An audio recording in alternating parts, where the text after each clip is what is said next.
been assigned 2 hours in accordance with the standing orders. The standing orders say not more than 2 hours. So he may exercise to spend the 2 hours or less as he wishes.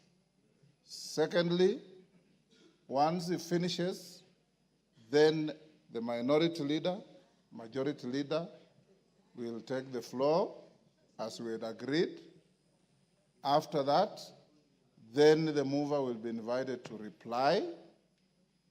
And after that, you will go into a voting session. Your Excellency, once you finish, you have the option to remain in the House or to leave because you'll have spent your time as allocated by the House. I want to encourage you members to maintain your silence, to maintain your decorum, and to maintain the dignity of both the House and yourselves in listening to the subject to this motion, who is the Deputy President of the country. And I invite you, Your Excellency, you have a choice. You have a choice between speaking yourself or speaking through your legal counsel. Yes, Kamket, what is out of order? Your Excellency, you may take your seat. Let us hear it. Mr. Speaker, while I did not want to interrupt His Excellency the Deputy President, who is my brother-in-law, Mr. Speaker, yesterday the Deputy President on national television referred to this House in unpalatable terms. And Mr. Speaker, while it is his right to say whatever he wants to say, as a former member himself, Mr. Speaker, would I be in order, Mr. Speaker, that the Deputy President, as a precursor to his speech, apologizes to this House? Mr. Speaker, this House,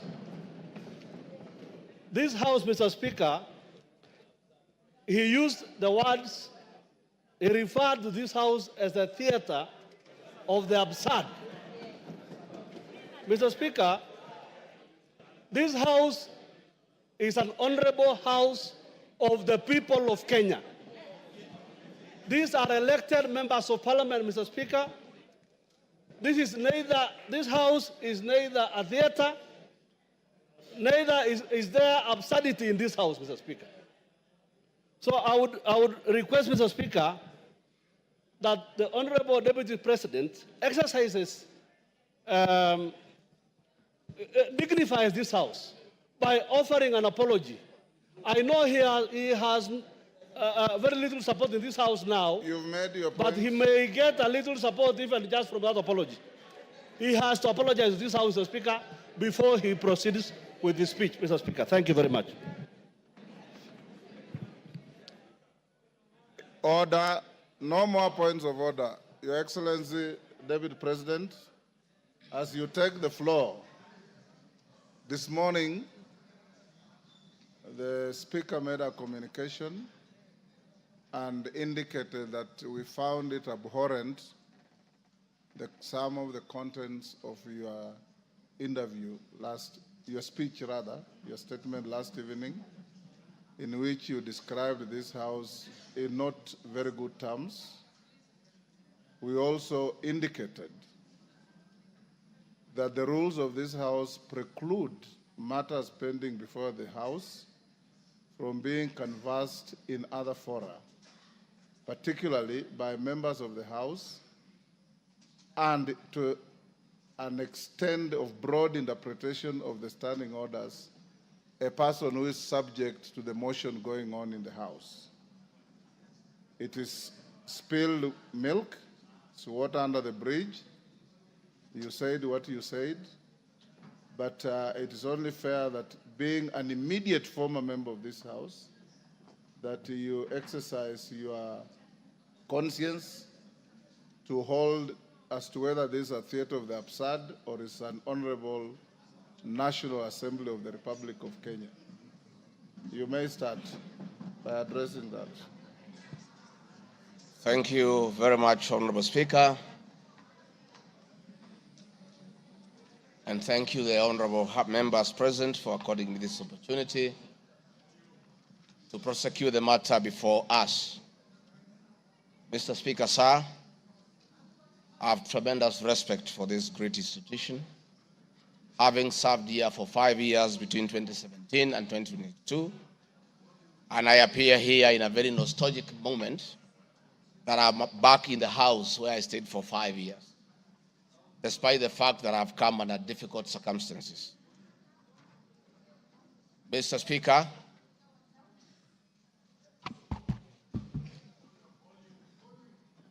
maybe the sound people, is that okay now? Mr. Speaker, sir, and the honorable members, I want to thank you for giving me opportunity. I hope, Your Excellency, you have been advised by your lawyers that you are here to respond to specific issues Yes, in the motion I have my advice. and not to talk generally. I know. Yeah, so rules of relevance will still apply to you as they apply to all members. Mr. Speaker, the motion before this great house alleges that 2 years ago, since assuming office, I have acquired property and wealth whose estimated value of 5.2 billion shillings. A significant number of properties to which this sum of 5.2 billion is erroneously and maliciously attached belongs to my late brother, the late Honorable James Derito Gachagua, and as demonstrated by his will, a copy of which is attached. The fact as follows. Olive Garden, my response. The allegations that I own the Olive Garden Hotel is false. The truth is that Olive Garden Hotel used to belong to my deceased brother, the late Honorable James Derito Gachagua, and therefore has never been my property. This is information that most of you may be aware, as it is in public domain. Upon his demise, my late brother left a will in which, in his recognition that I can take care of his family, he appointed me as one of the executors of his estate. In the said will, my late brother directed that the hotel should be sold, among other properties, and proceeds distributed as per the will. I'm also listed as a beneficiary together with other persons named therein. In accordance with these instructions, the hotel was sold by the executors to a third party. Owing to the above, I do not own the hotel and have never owned it, contrary to accusation in the motion. For the benefit of this august House and the general public, I have annexed to this response copies of the following supporting documents. My late brother's will, sale agreement dated 17th May 2023, an official search for Olive Garden Hotel Limited. Mr. Speaker, Vipingo Beach Resort, just as in Olive Garden, above this allegation is also false. Vipingo Beach Resort belongs to the estate of the late James Derito Gachagua. For the benefit of this House and the general public, I have attached annexed to this response copy of the official search for Vipingo Beach Resort Limited, confirming that the hotel is still in the name of my little brother's estate. Queen's Gate Service Apartments. The allegation is also false, as the property belonged to my late brother.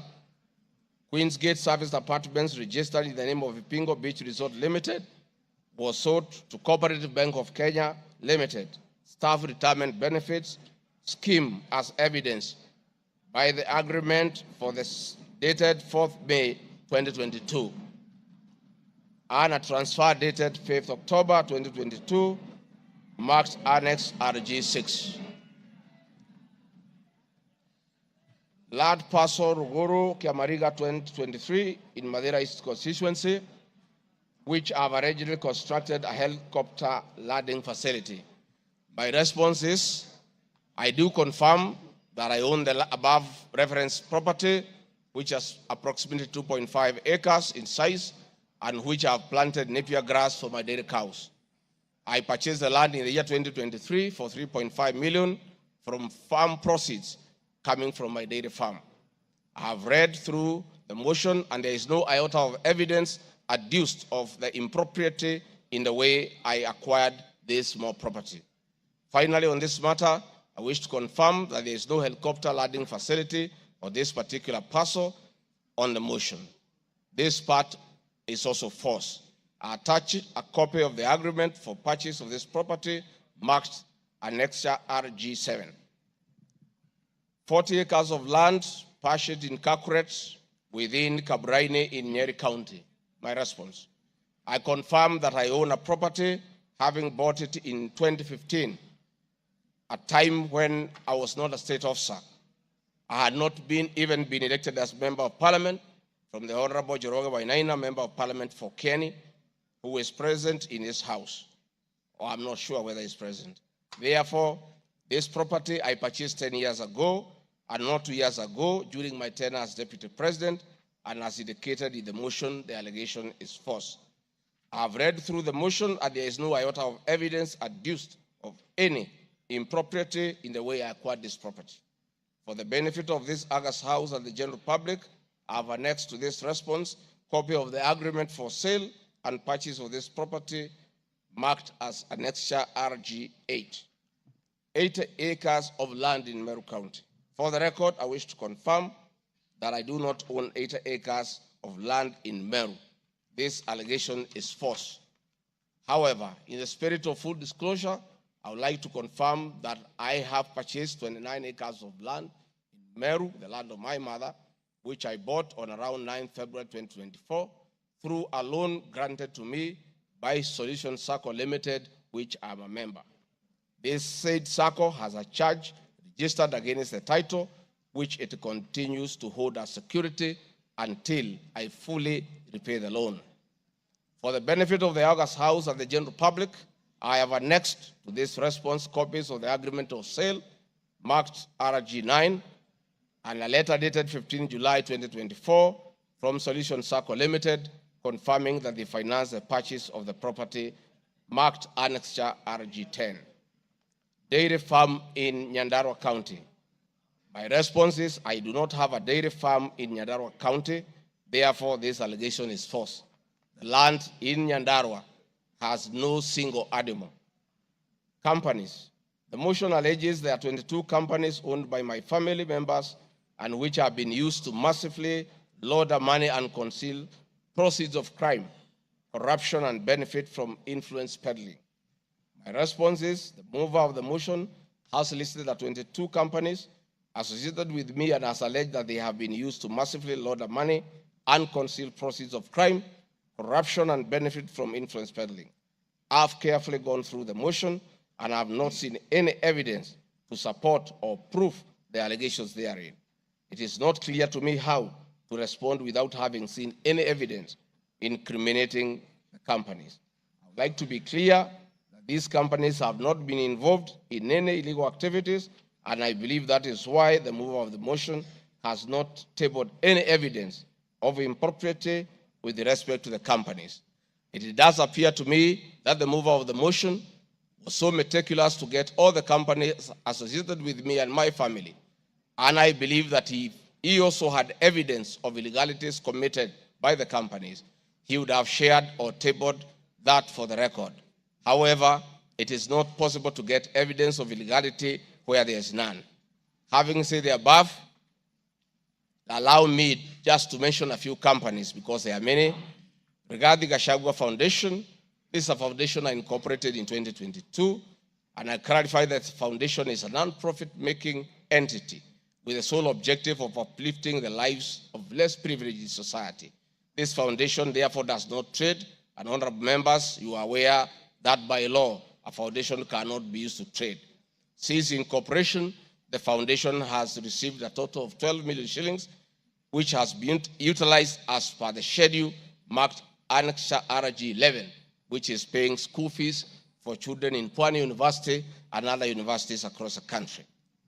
Dorcas Rigathi Foundation, because she is not here to defend herself, this is a foundation founded by my wife by my wife, Pastor Dorcas, incorporated immediately we came into office as a non-profit making entity for the sole purpose of rehabilitation of drug addicts, widows, single mothers, and orphans. A brief write-up of this foundation, together with its achievements, is annexed herewith as Annexure RG 12. It is in public domain that Pastor Dorcas have been around the country doing work of rehabilitating drug addicts and helping others who have challenges. There are many other companies that are here, but I don't, because this is a house of record, I don't want to bother the members of parliament of going through all of them. I want to probably only talk about Wamunyoro Investments Limited, named after my village in Wamunyoro. This company was incorporated 21 years ago before I became Deputy President, and it's a company that holds family property. Mr. Speaker, sir, I've been accused of exerting influence on officials in the Ministry of Lands to issue an allotment letter to Wamunyoro Investments Limited and using the fraudulently acquired documents in support of a court case. My response, Mr. Speaker, sir, and honorable members, I wish to confirm that Wamunyoro Investments Limited has never been issued with any letter of allotment for land in Embakasi. Wamunyoro Investments Limited purchased this land from a third party in the year 2012. The company's ownership of this property has been confirmed through two legal processes. One, a case was filed before the National Land Commission in the year 2016, adjudicated, and a determination was made that this property belongs to Wamunyoro Investments Limited. That was long before I became the Deputy President of the Republic of Kenya. Again, a matter was filed in High Court, case ELC, case number E242 of 2022, which was filed before I became Deputy President. All the documents filed in support of this case were filed in court before I became Deputy President, and no documents have been filed by myself in court upon becoming Deputy President. This being the case, it is not true that I have used my office as Deputy President to manufacture documents filed in this matter. The High Court found that this land legally belongs to Wamunyoro Investment Limited and issued the appropriate direction. This matter has since been challenged in the Court of Appeal. I invite any honorable member who may want to be enjoined in this case to have the liberty to do so. Mr. Speaker, sir, I have been accused in the irregular procurement of mosquito nets at a cost of 3.7 billion. In response to paragraph 45 of ground 7 at page 23 and 42, paragraph 78 and ground 11 and page 36, 37 or 42 of the impeachment motion, I wish to respond as follows. It is not true, as claimed in paragraph 3 of the witness affidavit of Andrew Mulwa, that I was involved in the KEMSA 3.7 billion irregular procurement of malaria nets, either directly or through proxy. Further, Shobika Impacts Limited was not awarded the subject tender as the acting director of procurement, Dr. Justice Kinoti, by letter 5th May 2023, formally notified Shobika Impacts Limited that its bid was unsuccessful because its tender security was not paginated and the tender was hence non-responsive. That is clear at paragraph 4 of the witness affidavit of Andrew Mulwa.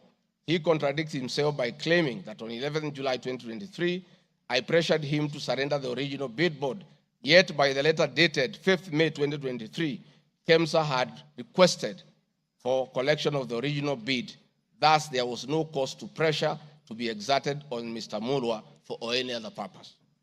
I am aware of a foreign company known as Shobika Impacts Private Limited, domiciled in India, and which appointed Crystal Kenya Limited as its local agent in the year 2014, that is 8 years before Rigathi Gachagua became the Deputy President.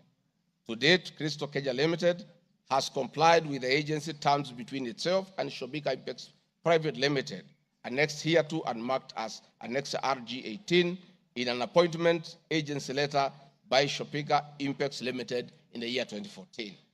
Sometime in 2023, Kenya Medical Supplies Authority advertised tender number GF-ATM Mall NFM 2022-2023 for supply of long-lasting insecticidal nets using the international open tendering method of procurement on behalf of the Global Fund. The monies for supply of the nets, as per my understanding, was a pure grant from the Global Fund. I am aware that Shopika Impex Limited still participates in doing business with and has not been debarred by the Global Fund to date. I believe being technically qualified to provide and deliver the goods subject of the tender document, having the financial ability to do so, and without their participation or assistance from Crystal Kenya Limited, Shopika Impex Private Limited independently participated and submitted in its bid in response to the subject tender pursuant to an invitation by KEMSA. Having not participated in the subject tender, Crystal Kenya Limited did not submit any of the documents in response to the subject tender. Specifically, Crystal Kenya Limited did not submit a bid board or tender security in its name in response to the subject tender. It is therefore not true that Crystal Kenya submitted a fake bid board with an intention to fraudulently acquire public property. It is also not true that with my sons, I used Crystal Kenya to massively launder money, conceal proceeds of crime, engage in corruption, and benefit from influence peddling. Subsequently, by the letter 5th May 2023, KEMSA notified Shopika Impex Limited that it was not successful because the tender security was not paginated and requested Shopika Impex Private Limited to collect its bid security from the procurement office immediately. Annexed hereto and marked Annex RG 19 is a said letter by KEMSA dated 5th May 2023. However, EACC commenced investigations of the subject tender, and on conclusion of the investigation by EACC and the Senate on the subject tender, KEMSA CEO Terry Ramadhani, who had been suspended on this issue, was appointed Kenya's Deputy High Commissioner in New Delhi, India by President William Ruto. Thereafter, Crystal Kenya Limited, as Shopika Impex Limited agent in Kenya, followed up in the release of Shopika Impex Private Limited's bid board tender security on behalf of Shopika. Annexed hereto and marked Annexure RG20 is an email from Shopika Impex Private Limited email addressed to Crystal Kenya Limited, together with a letter of even date confirming that Crystal Kenya Limited had authority to collect their bid board. KEMSA was mandated to immediately release the bid board tender security upon determining that Shopika Impex Private Limited was unsuccessful in the subject tender, and that is why they requested that the same be collected from its procurement office. KEMSA did so, as can be seen in its letter dated 11 July 2023, annexed hereto and marked Annexure RG 21 in the said letter by KEMSA dated 11 July 2023.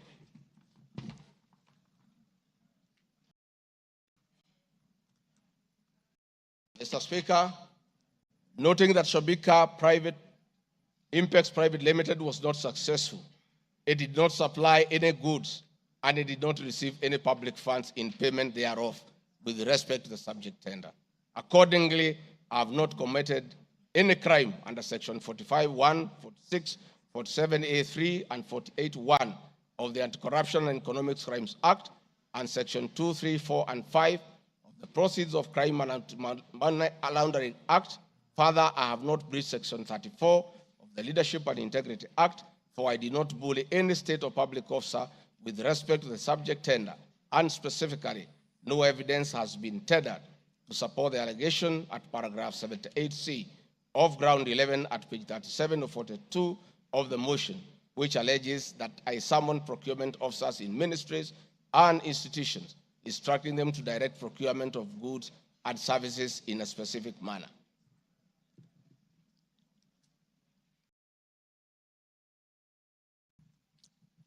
I have been accused of unnecessary and expensive renovation of the official residence of the Deputy President in Karen and Mombasa. Mr. Speaker, firstly, I would like to state that funds for the renovation of the official residence were approved and allocated by this Honorable House based on the fact that the premises had been neglected for a very long time when Dr. William Ruto was Deputy President. It cannot be fair that this House would proceed to impeach me because of an action that these honorable members have approved by way of appropriating monies for the renovations. Mr. Speaker, the contract for the refurbishment of the official residence of the Deputy President, dated 22nd December 2022, was signed by Honorable Mosquito, the Controller of State House, Office of the President, and Agrobic Investment Limited that was awarded the tender because the Controller of State House at that time was the accounting officer in charge of the Office of the Deputy President. The report of the Auditor General, Mrs. Nancy Gadongo, dated 24th January 2024, on the Executive Office of the President for the year ended 30th June 2023, gave the opinion confirming that due compliance with the Public Finance Management Act 2012, the report is annexed herewith and marks as Annex RG 23. I would also like to add that the Deputy President, as Deputy President, I'm not involved in procurement processes of my office, whether directly or indirectly. I would also like to state that I do not know the company, Agropric Investments Limited, which undertook the renovations. I do not know the directors and the company. I did not participate in the tendering or supervising of the same. The motion dated 26 September 2024 alleges that on 29 January 2023, 45 million Kenya shillings was transferred to Bayani Enterprises Limited, which is alleged to be a special purpose vehicle used by me to siphon public funds. No evidence whatsoever is contained in the motion showing that the said company is in any way connected to me or that I have any beneficial interest in the said company, which I am neither a director or a shareholder. I categorically refute the allegation, which is false and unfounded. Mr. Speaker, I would also like to confirm that I'm not a director or a shareholder, directly or indirectly, of the company called Agrobrick Investments Limited, and I do not know its shareholders or its directors. Mr. Speaker, there is an allegation of dubiously acquiring substantial portion of the sum of 100 million paid to Lusona Events Limited. My response, Mr. Speaker, is just like in the above other matter. I have read the motion and I would like to state that there is no evidence that this company is linked to me. I wish to categorically state that I have no beneficial interest in the said company and neither am I affiliated in any way to the directors and shareholders of the said company. I would also like to state that I'm not a director or a shareholder of the company and do not know its shareholders or its directors. I do not sit in a tendering committee. I am not the accounting officer of the Office of the Deputy President. I have also not had any complaints against the manner in which the company undertook the work. I am unable to confirm the allegations on funds withdrawn from the account of the company since I am not a signatory to its account. I am not associated with the company in any way whatsoever. Mr. Speaker, the motion dated 26 September 2024 claims that I am reasonably suspected to be the principal beneficiary of the dubious transactions. However, Mr. Speaker, no evidence has been adduced or annexed to the motion to give credence to the allegations or suspicion. I categorically refute acquiring or benefiting from any funds paid to Lusona Events Limited, and therefore the allegation is false and unfounded. Mr. Speaker, I have been accused of siphoning money through St. Nicholas Rehabilitation and Industrial Training Institute Limited. My response, Mr. Speaker, is that the motion dated 26 September 2024 makes the claim that a payment of 21 million was made to a company called St. Nicholas Rehabilitation Center and Psychiatric Hospital. Then subsequent payment was made to Umalari Motors Limited. The motion claims that it is suspected that the entire transaction was used by me to siphon public funds and the payments typify money laundering transaction. I am not a director or a shareholder of this company and I've never received any payments from this company. Similarly, I'm not affiliated or related to the shareholders and directors of the two companies. No evidence has been annexed to the motion showing that I was a beneficiary of the funds paid as alleged. I wish to point out that I'm not the accounting officer in the Office of the Deputy President, and I'm not aware that the payments made to this company by the office. The allegation is therefore false and unfounded. Mr. Speaker, there is an accusation of alleged sensational but false accusations against the Honorable Lady Justice Esther Minor. My response, Mr. Speaker, it is alleged in the special notice motion on ground 4 on page 14 at a gross violation of the Constitution that I publicly attacked the Honorable Lady Justice Esther Minor and forcefully threatened to bring action against her. First, Article 160, Subarticle 5 of the Constitution provides that the judge cannot be found liable in a court of law for actions taken in good faith in lawful performance of their work. This provision is not a bar on freedom of expression guaranteed at Article 33 of the Constitution, nor a bar of the right to seek redress for legal wrongs simply because a wrong is committed by a judge. They exit multiple legal fora in which to take action against a judge for any actions that are not lawful. My statements were protected speech consequent to a decision by the learned judge in a matter involving my personal assets, which I disagreed with and found to be wholly unfair. The matter having been concluded at that stage, my criticism of the decision was not sub judice, nor in any manner prohibited by law. While I respected the ruling of the learned judge, I was in absolute disagreement with it. Contrary to the assertions in the special motion, I did not falsely threaten to bring action against the learned judge. I took actual legal action available to every citizen of Kenya under Article 160B, subsection 2 of the Constitution, which allows any person to petition the Judicial Service Commission for removal of any judge and filed a legal complaint before the Judicial Service Commission, JSC, in March 2024. The complaint being live before JSC, discussion of the conduct of the learned judge in the said manner here would be sub judice. A copy of the complaint is annexed herewith and marked Annexure RG 24.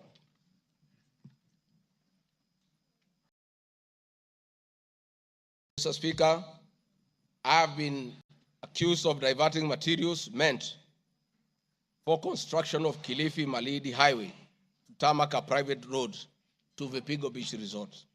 My response, Mr. Speaker, I reiterate that Vipingo Beach Resort is registered in the name of the estate of my late brother, Honorable James Gachagua. Number two, the facts are as follows. King Charles III visited Kenya between 30th October 2023 and 30th November 2024. During his state visit, one of the designated places where King Charles III was to visit was Kuruitu Marine Conservancy, which shares a road with Vipingo Beach Resort. I have annexed a copy of the program for the state visit to Kenya by King Charles III, marked as Annex RG 25, which at page 13 on items 63 and 64 shows his departure and arrival at Kuruitu Marine Conservancy. There are several media reports confirming the visit by King Charles III to Kuruitu Marine Conservancy. I have annexed extracts of the media reports by the Star newspaper dated 7 November and by African News marked as Annexure RG 26. My understanding is that the road to Kuruitu Marine Conservancy was upgraded in respect of this visit, which also to benefit the local community, including amenities like Cheriani Secondary School, Cheriani Primary School, a mosque, and a public market as part of the corporate social responsibility. I wish to point out that the alleged road, that is Takaungu Shariani Vipingo, is a public road and not a private road leading to any property associated with the Deputy President, but a public road. Mr. Speaker, I have been accused of undermining the President and the Cabinet by allegedly making contradictory public statements from the position taken by Cabinet regarding the evacuation of the people residing along the Nairobi River. My response, Mr. Speaker, is that Article 147 of the Constitution provides that the Deputy President shall be the principal assistant of the President and shall deputize the President in execution of the President's functions. Article 28, which states that every person has inherent dignity and the right to have the dignity respected and protected. Article 29C, Mr. Speaker, states that every person has the right to freedom and security of the person, which includes the right not to be subjected to any form of violence from either public or private sources. Section 15G1 of the Land Act states that notwithstanding any provision to the contrary in this act or in any other written law, all eviction shall be carried out in a strict accordance with the following procedures. Be preceded by proper identification of this taking part in the eviction or demolitions. B, be preceded by the presentation of formal authorizations for action. C, where groups of people are involved, government officials or their representatives be present during an eviction. D, be carried out in a manner that respects the dignity, right to life and security of those affected. E, include special measures to ensure effective protection to groups of people who are vulnerable, such as women, children, the elderly, and persons with disabilities, including special measures to ensure that there is no arbitrary deprivation of property or possessions as a result of the eviction.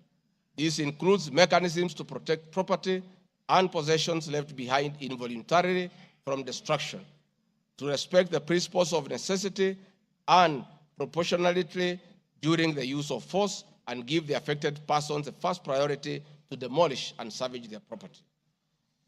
Critically, our Constitution provides at 147(2) that first the Deputy President shall perform the functions conferred by this Constitution and any other functions assigned by the President. Pursuant to Article 3 of the Constitution, I, as well as every other citizen of Kenya, and state or public officers have an obligation to respect, uphold, and defend this Constitution in performing any of my functions.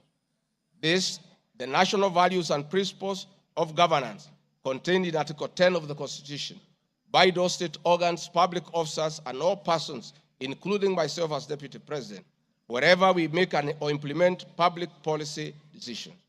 In addition to this matter, Mr. Speaker, these national values and procedures include the rule of law, democracy and participation of the people, human dignity, equity, social justice, inclusiveness, equality, human rights, non-discrimination, and protection of the marginalized. Adherence to these principles become extremely important when we as state officers are contemplating legal evacuation of citizens with a duty to avoid inhuman forced eviction that will be contrary to our Constitution and international law. While campaigning with President William Ruto, and subsequently when I was sworn in as Deputy President, the President and I promised as a key pillar of the Kenya Kwanza government that there will be no forced or unlawful evictions and that all evictions will be human and entail legal compensation. Mr. Speaker, the Office of the Deputy President has undertaken extensive engagement with all parties in regard to cabinet decisions on eviction, which I fully support, including the Nairobi River, which is an entity under the Office of the Deputy President and the County Government of Nairobi. Adherence to these principles become extremely important when we, as state officers, are contemplating legal evacuation of citizens with a duty to avoid inhuman forced evictions that will be contrary to our Constitution and international law. Guideline number 6 of the United Nations General Assembly Guidelines for the implementation of the rights to adequate housing prohibits forced evictions, and that the state should ensure that any eviction under domestic law are fully compliant with international law.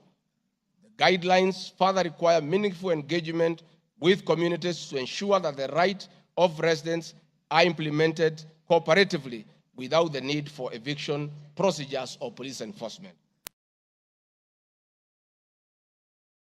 Of government directives on the eviction, save for the fact that on being informed that the persons residing along Nairobi River would be evicted and paid 10,000 shillings only, which I and many other Kenyans felt was inadequate compensation for eviction. I insisted that the government should abide by the constitutional dictates and international norms while implementing any cabinet decisions, including eviction, and maintain the dignity of the citizens of Kenyans facing eviction. My statements did not and cannot be construed to undermine the president by insisting that people should not be evicted inhumanly and without adequate compensation. Mr. Speaker, I've been accused of undermining devolution by allegedly holding a meeting in Nairobi Wakulima Market. The motion alleges that on 28 September 2024, I unlawfully interfered with the running of the Nairobi City County government by holding a public rally where I allegedly incited citizens against lawful directives of the county government on planning and allocation of markets. My response, Mr. Speaker, is that the motion alleges that on 20 September 2024, I unlawfully interfered with the running of the Nairobi City County government by allegedly inciting citizens against lawful directives. Article 6(2) of the Constitution provides that the government at national and county levels are distinct and interdependent and shall conduct their mutual relations on the basis of consultation and cooperation. This being the case, it cannot be said that there is a violation of the Constitution when someone from the national government makes a comment on matters relating to county government. The traders had sought me out to intervene and request the governor on their behalf to dialogue with them and seek a solution to the grievances with regard to the relocation of markets.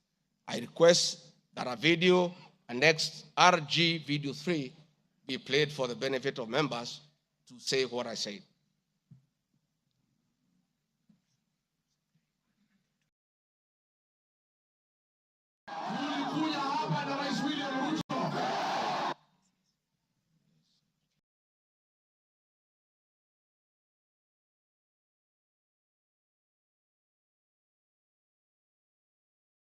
Please play the video for us.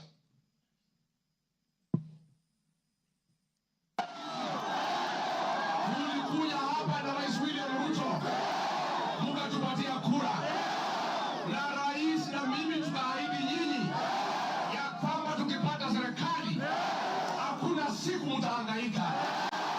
Na kwa hivyo mimi nasikitika sana nikisikia serikali ya kaunti inanyanyasa nyinyi.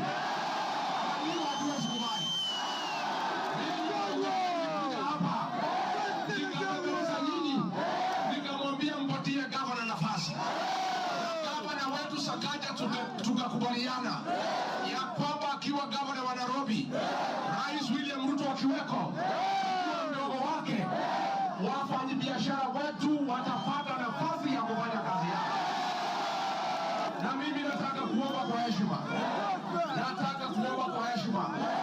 wale wote ambao tumepatiwa nafasi ya uongozi na Wakenya, tukumbuke ya kwamba tulipata nafasi ya kuongoza kupitia kwa kura ya wananchi.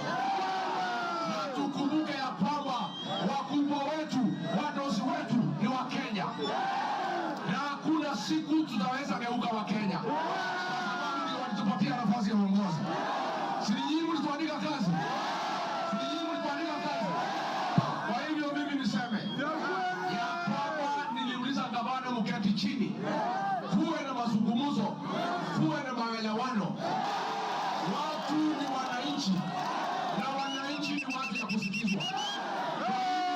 Mimi niko hapa kumhakikishia ya kwamba nimemuuliza gavana kwa heshima, na mimi sina kiburi. Mimi namuomba akiwa kiongozi wetu hapa Nairobi, asikuwe mtu ya kugeuka watu walimchagua. Mimi nimemuomba na nimemwambia yeye akubali aketi chini na kamati. Hii soko ime... Thank you, Mr. Speaker. My counsel has just drawn my attention that in my earlier explanation on Nairobi River, I have a video 1 and 2 that I would like you to play so that I buttress my point on what I meant. Please, video 1 and 2. People of Kenya to work hard. We don't have a choice. Once we try to fix this economy and create a good working environment where we don't criminalize enterprise, where ordinary Kenyans are allowed to work, where businessmen are not harassed by KRA,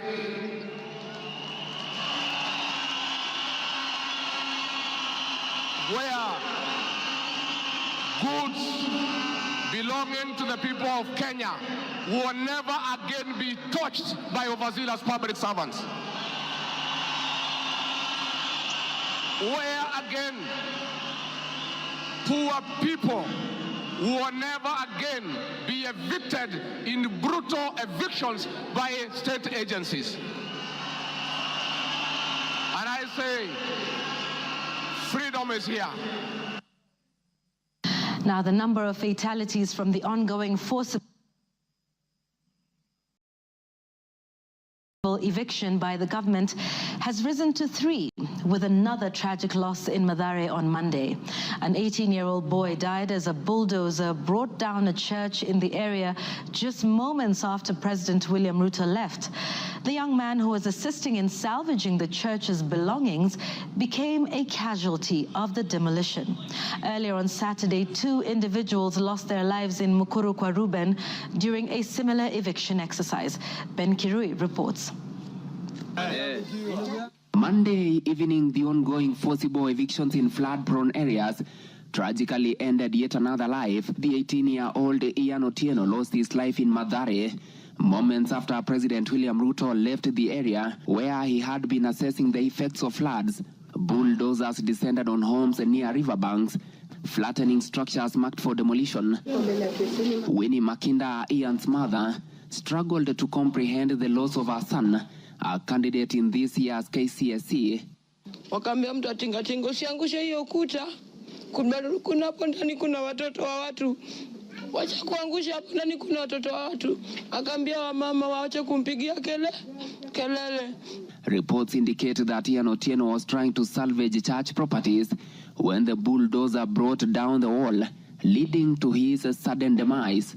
Driver wa tingatinga vile tu alianza kubomoa, hata mara ya kwanza huko mbele alikuwa tu anakani kama hata watu wakimwambia ngojea watu watoe vitu hataki kusikia. Nilichimba hivi, mtoto wangu alikuwa anataka kutoroka, sawa.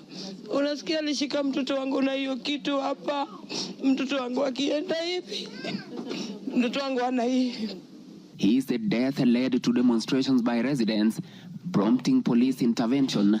The law enforcers lobbed tear gas canisters to disperse rioting residents. Watu wakachukua mwili tena tuonyeshe maskari yenyewe wamechulia mtoto. Maskari kutuona kwa gate wakaanza kutoa gun, wakaanza kulipua shoot. Residents insist they will comply with government orders to vacate houses along riparian lands only if provided with alternative housing solutions. Saturday's demolitions in Mukuru kwa Ruben claimed 2 lives and injured 3 others, sparking outrage among residents who blamed the government for forcible evictions despite many not yet being relocated. Last week, the government mandated the evacuation of all residents from risky areas within 48 hours, including those near dams, those in areas prone to mudslides, and Kenyans residing on riparian lands. Ben Kirui, Citizen TV, Nairobi. Hakuna tena mambo ya evictions katika Nairobi. Kama kutakuwa na maneno, ni maneno ya relocation ambaye itakuwa ni kwa utaratibu bila ya mwananchi kuvunjiwa nyumba. Uwezi kutoka nyumbani alafu unarudi jioni unakuta masufuria barabarani na blanketi sijui imekaa wapi. That one will not happen again. We want to make sure that we are an orderly, humane society that respects the right of everybody, irrespective of who they are or irrespective of their financial status. We are all equal before the Constitution. Tumekubaliana watu wa Nairobi? Vijana tumekubaliana? Thank you, Mr. Speaker. That was President William Ruto talking the same language as his deputy, that brutal and forceful evictions have no place under this administration. We have seen a video of brutal eviction. We have seen young children crying in tears. The Deputy President is being accused of undermining his boss by just doing what his boss said, that we should never forcibly, brutally evict the people of Kenya. Mr. Speaker, the leadership of Nairobi business traders approached me sometime in March 2024 at the official residence to discuss multiple issues affecting business and requested engagement in the solution and intervention on these issues. Consequent to this meeting, I directed that short, medium, and long-term strategies be undertaken, coordinated by the Office of the Deputy President, to address the issues raised that cut across various agencies, including KRA, Kenya Post Authority, Anti-Counterfeit Authority, Kenya Bureau of Standards, the National Police Service, and the Kenya Copyright Board. On 11th April 2024, the Small Traders and Government Agencies Technical Committee, coordinated by my office, held a meeting to discuss issues raised by the small traders, including Muthurwa Market, attended by the Office of the Deputy President staff, in a supportive role in keeping with the draft framework of cooperation and engagement between the government, the Nairobi City County Government, and Nairobi business traders. Subsequent this, Mr. Speaker, is clear that my office have been having meetings with the Governor of Nairobi on various matters affecting the people of Nairobi, and hence the Deputy President cannot be accused of undermining devolution. Mr. Speaker, I've been accused of undermining devolution by allegedly holding meetings to fight alcohol. I'm sorry, Mr. Speaker, if the House took it that I say the House is a theater of the absurd. I was talking about this specific charge of undermining devolution by holding meetings to fight alcohol to be discussed in this House.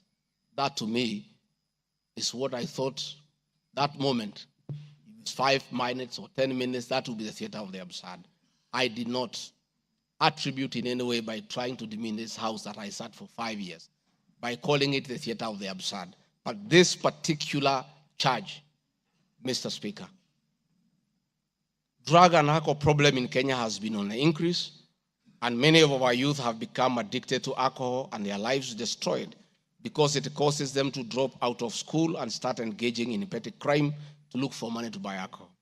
I'm a strong advocate for youth rehabilitation from alcohol and substance abuse, which I continue to encourage and support in order to save our future.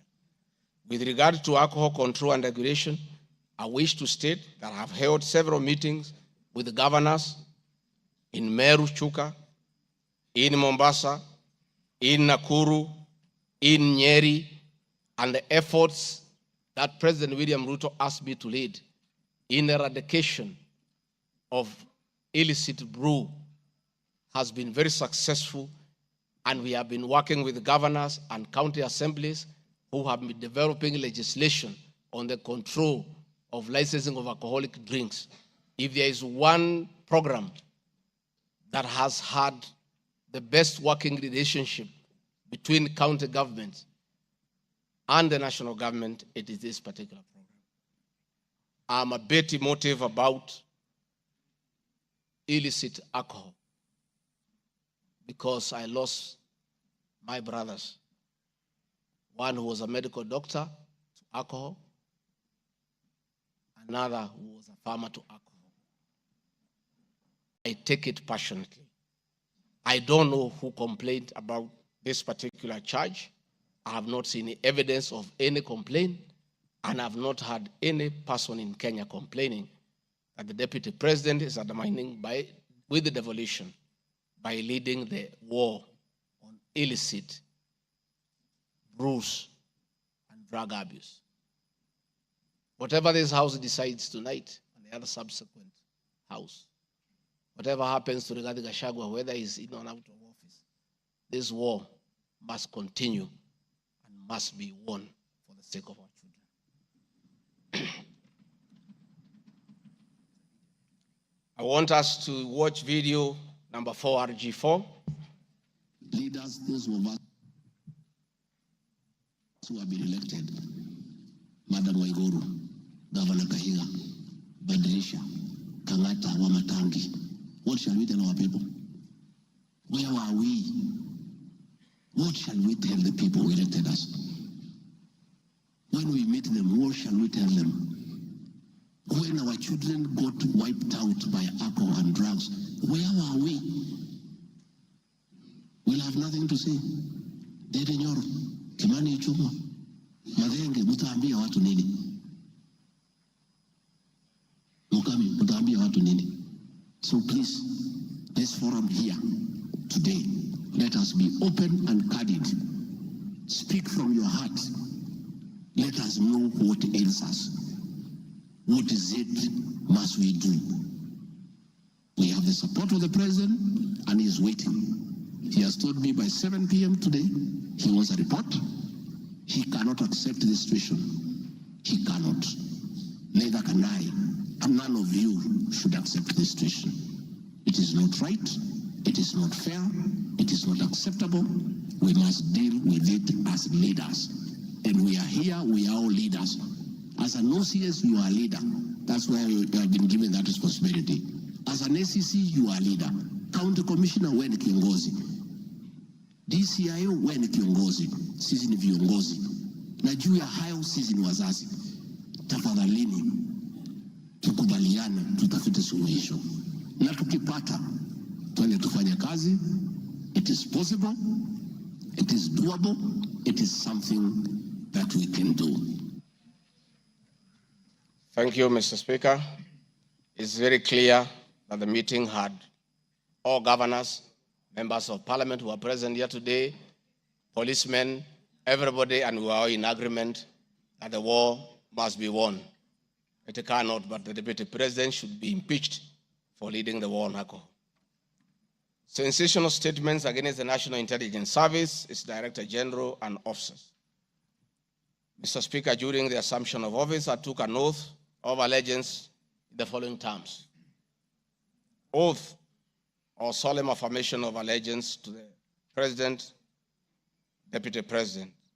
In full realization of the high calling, I assume as Deputy President of the Republic of Kenya, I do swear solemnly affirm that I will be faithful and bear true allegiance to the Republic of Kenya, that I obey, preserve, protect, and defend this Constitution of Kenya, as by law established, and all other laws of the Republic, that I will protect and uphold the sovereignty, integrity, and the dignity of the Kenyan people. So help me God. That is the oath that I took in Kasarani. Article 239, Article 3 of the Constitution provides that in performing their functions and accessing their powers, the national security organs and every member of the national security organ shall not act in a partisan manner, further in the interest of a political party or cause, or prejudice a political interest or political cause that is legitimate under this Constitution. Article 239, Sub-Article 5 of the Constitution provides the national security organs are subordinate to civilian authority. In addition to this allegation, I wish to state that the National Intelligence Service holds a very critical role in ensuring the safety and security of our country. They are responsible for gathering intelligence and share it with all our law enforcement agencies to ensure that the country is safe at all times. Consequently, when the country was caught flat-footed with regard to the scope and extent of the public's dissatisfaction with the Finance Bill 2024, which degenerated in a Gen Z protest, it pointed to the failure of the National Intelligence Service in carrying out its mandate. I am persuaded that the National Intelligence Service ought to have known beforehand that the public was completely opposed to the finance bill, and they ought to have briefed the president before the protest began, and this would have caused a change of tact by government regarding the proposed bill, and the protest which culminated in the loss of innocent lives and destruction of property could have been avoided. Hence, I expressed my opinion on this in my public media briefing in Mombasa, and my utterances were not any different from what happens in other countries when there is a lapse or failure by the intelligence agencies. The nation has witnessed unfortunate instances of several extrajudicial killings, abductions, and disappearances. I firmly believe that if the National Intelligence Service had acted diligently, these instances would not have been witnessed. Under the Constitution, the government agencies are supposed to be accountable to the Kenyan people, including the National Intelligence Service, and calling them out when a dereliction of duty does not amount to undermining them. I am also aware that the Kenya Kwanza government has been at the forefront in calling out officers who do not seem to understand their work. Recently, my boss, the president, publicly complained that there are some PSs and CSs who did not seem to understand their role. Please play for me video number 5, RG5. On President William Ruto, has today described some members of his cabinet as utterly clueless and uninformed about the dockets they occupy. And in a sign of trouble for cabinet secretaries, the State House gates were shut for those who arrived late, with both President Ruto and his deputy Rigathi Gachagua giving a sharp tongue lashing to the latecomers. And our Citizen TV's Timotai Goin reports the atmosphere at the State House Nairobi left little doubt on President Ruto's disappointment with a vast section of his 22-member cabinet.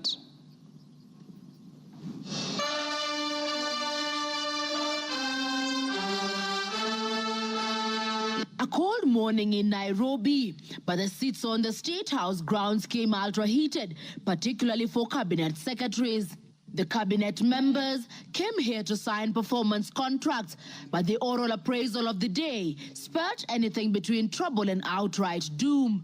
If you cannot keep time with your employer, you have basically dismissed yourself. I mean, it's just as simple as that. So, for those who came late, who are members of the executive, I will be expecting a written explanation, and it should not include matters of traffic. Punctuality was at issue, with some cabinet secretaries being locked out of State House for lateness. And from the podium, the president and his senior lieutenants were unforgiving. Nimeona watu wale wamechelewa, nikaona rais unaniona ninamjua. Nikaona uso yake nikajua hapa kimeumana. Sababu leo ni siku ya performance contract. Ile siku muhimu sana ya kuja kuweka. Na wewe umefika pale, rais amekaa. Tayari amekaa na ndiye rais wa Jamhuri ya Kenya. Wewe umechelewa ukiwa kuona nani? Who else have you gone to see? One of the things we need to learn in our performance contract is to beat the traffic. For the 19 cabinet secretaries present, the atmosphere at State House progressed from bad to worse as President Ruto and his deputy Rigathi Gachagua issued a blistering assessment of the performance of the cabinet members. Many of you, the people I speak to, don't even know what is going on in your ministries or departments. You have very scanty information. The moment I know more than you in your ministry, then you must begin to understand that something is very wrong. How do you run a ministry or a department or a parastatal if you have no information? That is the highest level of incompetence. Those of us who came with the president from the political space and who are his friends, and we assisted him to become president. Once he gives us a job, that is the termination of that friendship. The friendship with the president will be based on nothing but performance. From travel habits to basic work ethic and even media appearances, it was a brutal ground zero appraisal for the cabinet. Why do you have to honor every invitation that you have been given to every country? Your Excellency, at times we have tried to hold cabinet committees, we can't. 5, 6, 7, 8 ministers are out of the country. Some change clothes at the airport from one country to another. That is the truth. Why can't you regulate yourself? If the president was to travel and honor every invitation, he will be out of this country the whole year. You just have to decide what is useful and other things you can leave to our ambassadors out of the country. So when you hear my deputy saying, find time, travel, but travel and see the people who have hired us, you know, go to different parts of Kenya so that you can get feedback from the public. We have done so much as an administration, but the information is not out there. Our ministers are quiet. They are called for TV interviews, they don't show up to say what they have done. And then the media have a field day because nobody talks for government. I would rather we spend more time explaining to the people of Kenya what we have done in our respective dockets as opposed to travel. And if we have to travel, let's travel up country to where our wananchi are and explain what we are doing. And I remember I called CS Chelugui I didn't find him, so I called his PS, and I found her, and I explained to her, I told her, look, the public is not understanding this. Did I call you or not on Sunday? You know, I told you this is what the public is saying. Please do more sensitization on Hustler Fund Phase 2. With a very public expression of disappointment in his cabinet, President Ruto has triggered speculation on changes in government as his administration approaches the end of its first year in office. From punctuality to work ethic and general performance, the proverbial axe could well fall somewhere. With the performance contracts expected to foster a culture of high performance in the public service and also ensure that public resources are properly utilized, it is also set to offer a framework for President William Ruto to reward performers and also institute sanctions on non-performers. Chamutai Goin, Citizen TV. Mr. Speaker, President William Ruto, my boss, and I have been calling out senior government officials when they fall short of expectations. The Director General of the National Intelligence Service is no exception. He's not above the law. He's accountable to the people of Kenya for his performance. And I have had an argument that we should not call out those in the security sector. I would like you to play next video. We have the most incompetent Inspector General of Police, I think, in the world. The most incompetent in the whole world. His incompetence may not necessarily play out when things are working, but when things get to a head and you need some decisions to be made, I can tell you for sure, the gentleman we have as an IG cannot make any decision. Nataka tumwambie ule mtu wa sinema mingi anaitwa nani ule mtu? Ule sijui anaitwa DCI, ule anaitwa nini? Ule mtu anaitwa Kinoti. Awache ujinga. Huyo bwana Kiboti awache ujinga. Sio kama tunaelewana. Huyo Kinoti hakuna kitu amefanya kwa hii Kenya ya kisiasa. Yeye ni mtu ya sinema. Anaendesha makesi kwa magazeti. Anatuandikia barua, sijui barua ya kilomita ngapi. Mr. Kinoti, please save your time. Stop writing to us long letters. Leave matters of elections to IEBC. You have no business in IEBC. You have failed as DCI. We don't want you to fail our elections. Tunaelewana? Huyo bwana Kinoti awache hiyo ujinga yake anaendesha pale, kwa sababu anatukasirisha. Huyo bwana Kinoti tunataka tumwambie awachane na watu wa IEBC wafanye hii uchaguzi. Alipatiwa kazi ya kufanya criminal investigation. He has never done anything. Ile kesi yote anafanya kesi kwa magazeti. Akiambiwa apeleke evidence kule kotini ameshindwa. So bwana Kinoti, wacha sinema. You have failed and wait for August so that you can. Honorable members, that was President William Ruto as Deputy President criticizing IG Mutiabai, DCI Kinoti. Rigathi Gachagua has learned his job from his boss, that public officers must be called to order when they fell short of expectation. And I never saw anybody bring William Ruto here for impeachment for criticizing the IG or the DCI. This is a very unfair allegation. Mr. Speaker, it is also reported by media that the IMF has already warned about impending unrest during the people's dissatisfaction with the 2023 and 24 finance bill. Many of you will recall, Mr. Speaker, after the September 11th terrorist attack in the US, the US intelligence agencies were massively criticized, and an inquiry was even opened to investigate why their intelligence agency was not able to detect and thwart the attack. All we are saying is that our National Intelligence Service is accountable to the people of Kenya for its performance. Mr. Speaker, conniving with cartels in the tea sector to block KTDA from implementing guaranteed minimum return. Mr. Speaker, I am here to see a shred of evidence to that effect, and I have nothing to say. I have seen an allegation that we have not been able to do coffee reforms. Mr. Speaker, out of my work, coordinating coffee reforms, the Cooperative Bill 2023 and the Coffee Bill 2023 is before this House.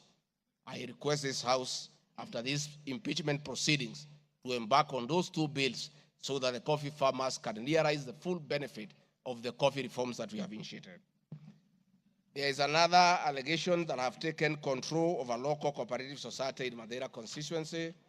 I don't know the name of that constituency, of that cooperative. It is false. I am here to see any evidence. I have nothing to say because there is nothing to be said. On the issue of shareholding, which I think members are interested in listening to, I listened to you this morning, and it was quite emotive. By virtue of provisions of the third schedule of the Political Parties Act, the constituent parties of the Kenya Kwanza coalition entered into various agreements, which were deposited with the Speaker of the National Assembly and the Speaker of the Senate for purposes of Article 108 of the Constitution of Kenya.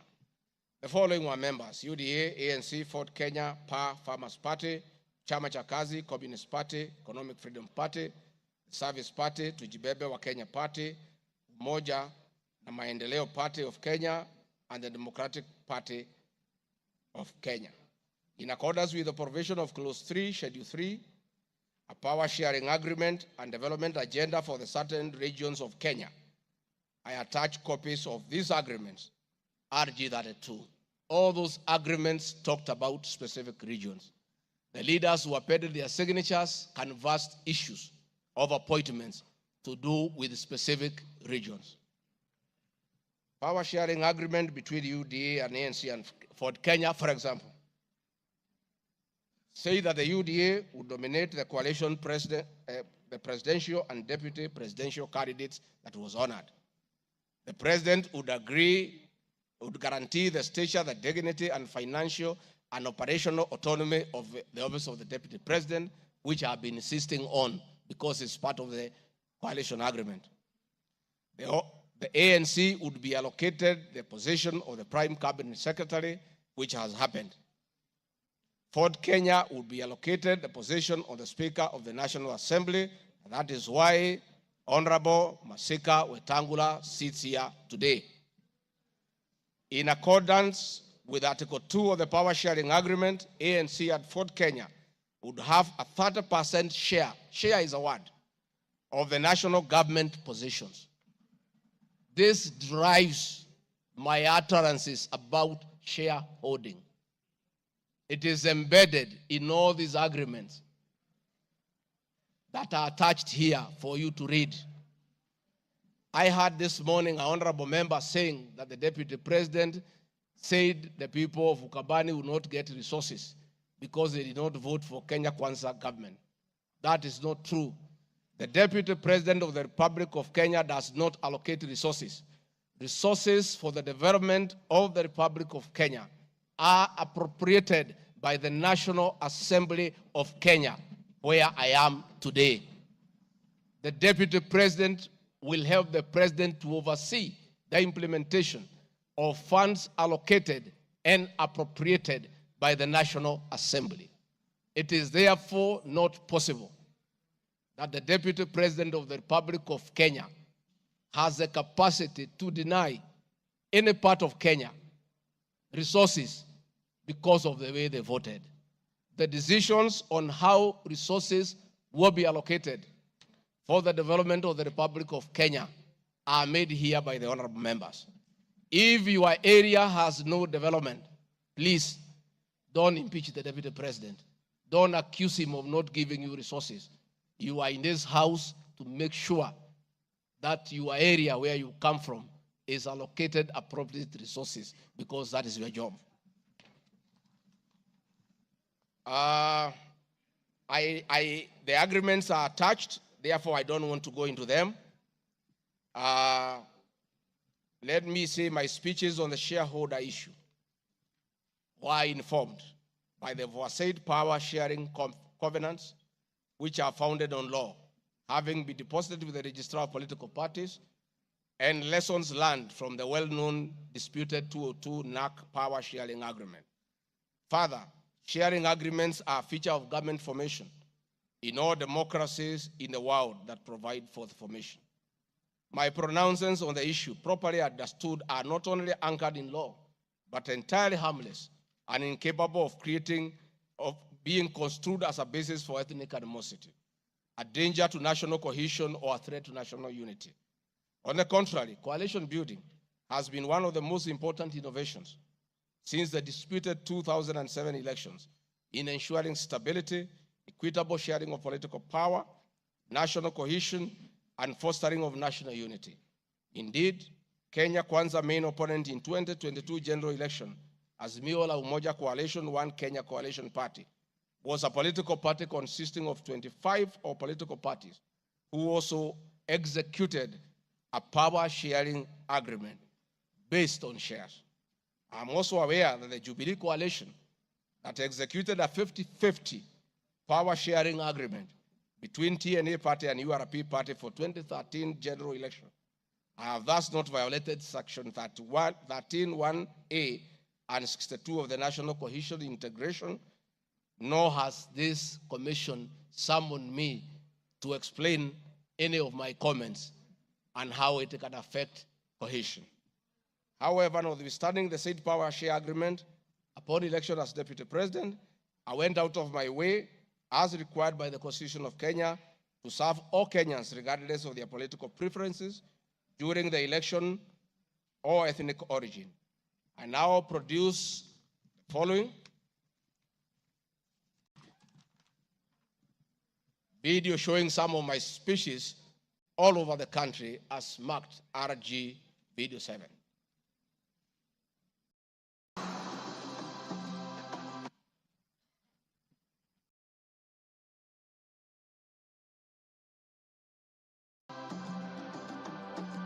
We want to confirm to the people of Nyanza that the Ruto administration will serve all Kenyans, those who elected us and those who did not.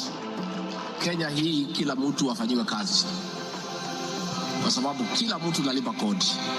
Mimi sikusema Kenya ni ya shareholders. Nilisema serikali, ukiunda serikali,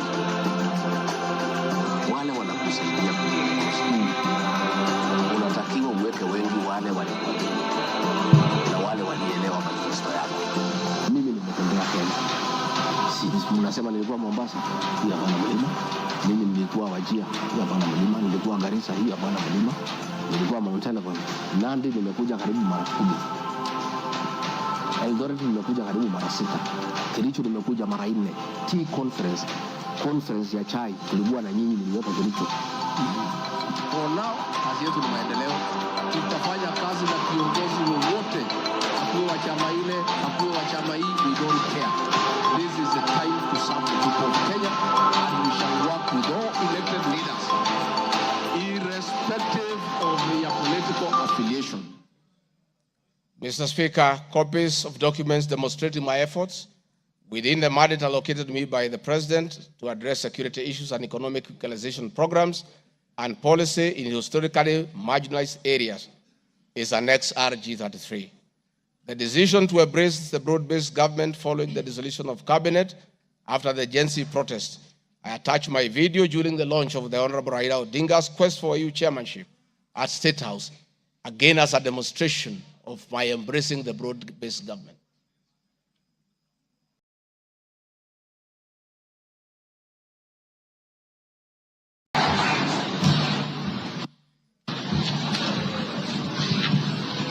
Your Excellency, Dr. William Ruto, President of the Republic of Kenya and Commander-in-Chief of the Defense Forces, Your Excellencies, Heads of States and Government present, Your Excellencies, Ambassadors and High Commissioners and members of the Diplomatic Corps, Heads of Delegations, Members of Parliament and all dignitaries present, good morning. Your Excellency, let me say this is a great moment for our country. What a day, what a moment. We are here, Your Excellency, as a country to unveil Kenya's finest to go and lead Africa. It's a proud moment for this country. And I want to say, Your Excellency, the people of Kenya have been united to a man by the candidature of the Right Honorable Raila Odinga to be the chairperson of the African Union Commission. This is a quest that has brought pride to our nation. And I would like to tell the leaders here from Africa and the representatives that as a country, as we present the Honorable Raila Odinga to be our candidate, it is because Africa, our motherland, deserves the best.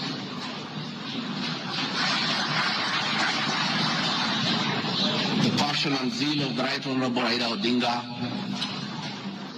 in Pan-Africanism is well documented. Passion knows no age, knows no limit. In the person of the Right Honorable Raila Odinga, he'll join the ranks of Jomo Kenyatta and Kwame Nkrumah in pushing the agenda for Africa. I therefore want to say, Your Excellency,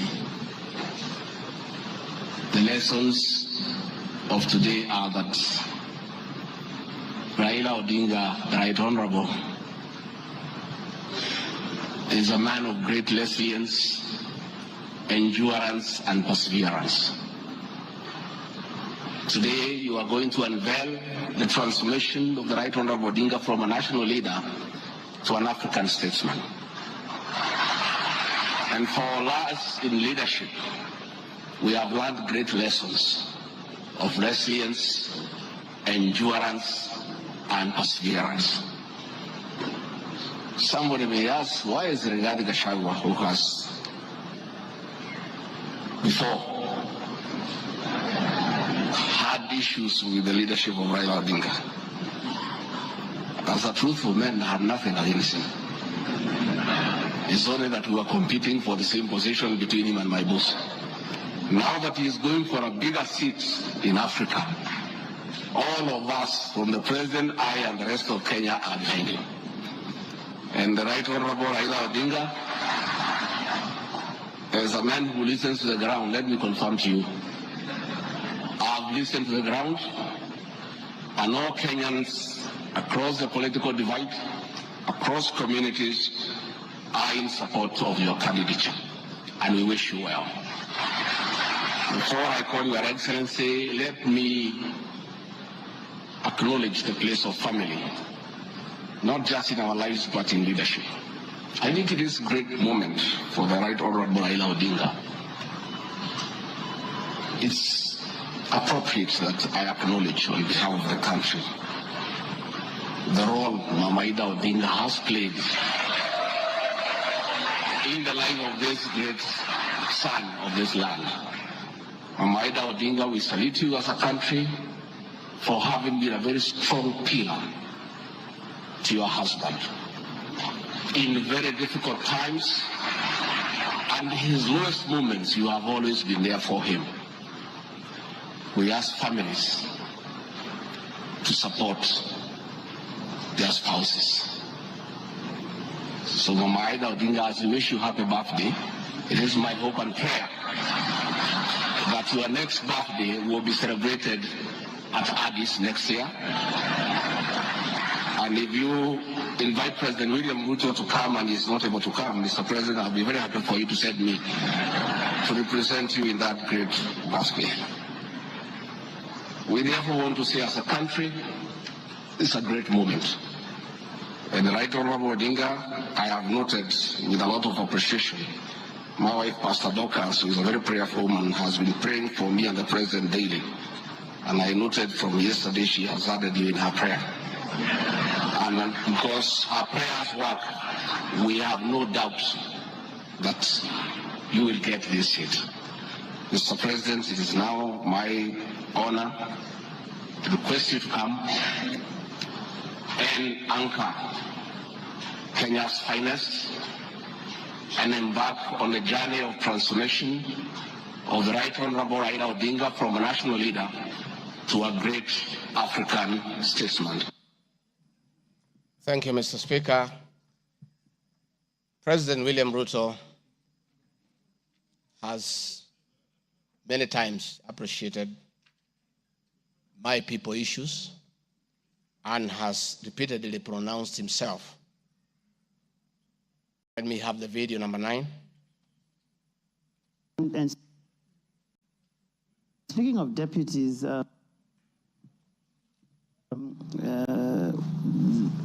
you have in the last few weeks named Mr. Rigathi Gachagua as your deputy. There's been quite a debate, and I'm sure you know that, around running mates in this country. Perhaps this would be a great time to shed light on why you settled on this gentleman. Rigathi Gachagua is somebody I have known. Rigathi Gachagua is a very passionate leader. Rigathi Gachagua is a people's person. He speaks about the things that I speak about. He speaks about ordinary people. He's concerned about matters to do with farmers. He's concerned about the things that are dear to ordinary Kenyans. And the nexus between me and Rigathi Gachagua is the people. He believes in bottom-up the way I do. And that is why I chose Rigathi Gachagua to work with me. Thank you very much. Speaking of deputies... Thank you very much, Mr. Speaker. In addition, and almost in conclusion, I am not the only leader at the national level who has encouraged unity among Kenyans based on shared regional, geographical, and economic and other factors. I have attached several articles. Luya unity is not optional, Moses Wetangula. Ruto puts case for Gema College in unity. Mijikenda unity in the offing. Masai leaders in unity talks ahead of next year's general election. I have attached those articles so that you understand that regions uniting does not mean they unite against other regions. They unite for common issues, common values, and to strengthen them to join other regions for national unity. Mr. Speaker, the motion dated 26 September 2024, tabled before the National Assembly, makes the generalized claims that have committed crimes under national laws, Proceeds of Crime and Anti-Money Laundering Act, Penal Code, National Cohesion and Integration Act as anti-corruption and economic crimes. It is on the basis of the claim that it is said that the threshold of impeachment has been met. I'm not aware of any active investigations by any state agency for offenses under the said laws, neither have I been called upon to record any step pertaining to any investigation. Just like any other Kenyan, the Constitution accords me the presumption of innocence in relation to criminal offenses until the contrary is proved in a court of law on a specific standard of evidence. Therefore, in the absence of any active investigations by any investigative agency in Kenya, I do not believe that there can be any serious reason to believe that I've committed any offense. Otherwise, that will be an indictment of the intelligence agencies as well as investigative agencies. Therefore, it is inconceivable that the threshold of the impeachment motion as defined in Article 145 of the Constitution can solely be based on the perception of the mover of the motion in the absence of any other evidence. I heard the mover this morning saying that all we need to do is to believe in him. I believe that cannot be the position. We need actual evidence against the Deputy President. The net effect of the impeachment of this basis of allegations of criminal offenses, whose evidence has not been tried and tested in court of law or by bodies mandated to investigate, would be to disqualify me from the possibility of holding public office in relation to Article 99(3) without the benefit of due process of law and exhaustion of the systems of appeal as provided in the Penal Code. Mr. Speaker, I do not wish to respond to the issues I had this morning that are outside the motion. I want to confirm that I have tremendous respect for Kenyan women, and I have never disrespected them. What has happened is that as politicians, there is always propaganda to undermine somebody. I call upon anybody with evidence that I've ever disrespected that person to come out and provide that evidence. I had my very great friend, the Honorable Faith Gachagua, say that I disrespect women. Many times I've been to Nyandarua. I've referred to Honorable Faith Gachagua as Ngatha. Ngatha is a Kikuyu name for a woman of great respect. That I have done countless times, is on video. Finally, the Honorable Bose Sholei, I heard what you said in Eldoret. I heard this morning that you said I should be charged with treason. But my sister, me, I'm a grateful man.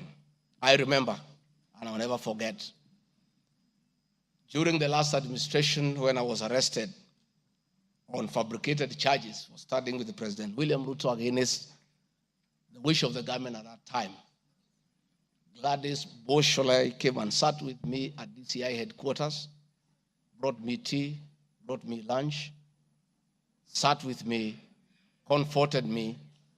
At court, she coordinated the collection of 12.5 billion shillings as my cash bail. She came to see me in Gigiri for 4 days and had very kind words for me. Despite what you have said, my sister, I do remember that one good thing that you did for me, and I'll love you and cherish you for the rest of my life. Finally, Mr. Speaker, as I wind up, I want to appeal to this Honorable House to consider the allegations against me by the mover of the motion, weigh it against the attached evidence, weigh it against my defense and the attachments and the videos that I've played in this house. And exercise your mind and exercise your discretion. Search your conscience and decide if Rigathi Gachagua is guilty of any of those allegations or is undergoing a political process. If you are so persuaded and you search your conscience without any intimidation or coercion or inducement, and you think it's the right thing to do, please go ahead and do so. If you search your conscience and listen to the issues that have been adduced here, and you find that there are no grounds to impeach the Deputy President of the Republic of Kenya, please make the right decision. But as you do so, many members who are in this house remember what President William Ruto as Deputy President went through. And most of us stood with him. Rigathi Gachagua underwent 4 years of persecution. Others were persecuted. We took a firm stand because we believed we were doing the right thing.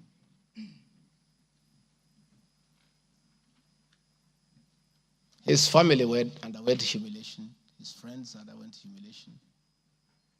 He was a haunted man. And on Inauguration Day, he pronounced himself that freedom is here. Again, under the new administration, the same Rigathi Gachagua, who underwent humiliation and persecution, finds himself in the same space under that administration that he fought for.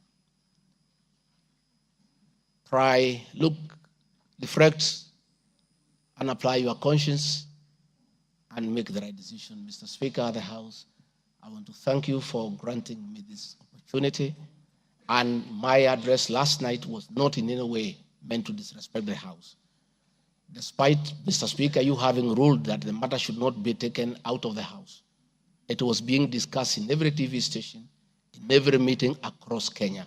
And Kenyans did not have a chance to also hear my side of the story. So I decided, since the accusations against me were everywhere in the country, the people of Kenya, and more so those who voted for me and President William Ruto, deserved also to hear my side of the story. I have tremendous respect for the National Assembly and your ability and capacity to make the right decision.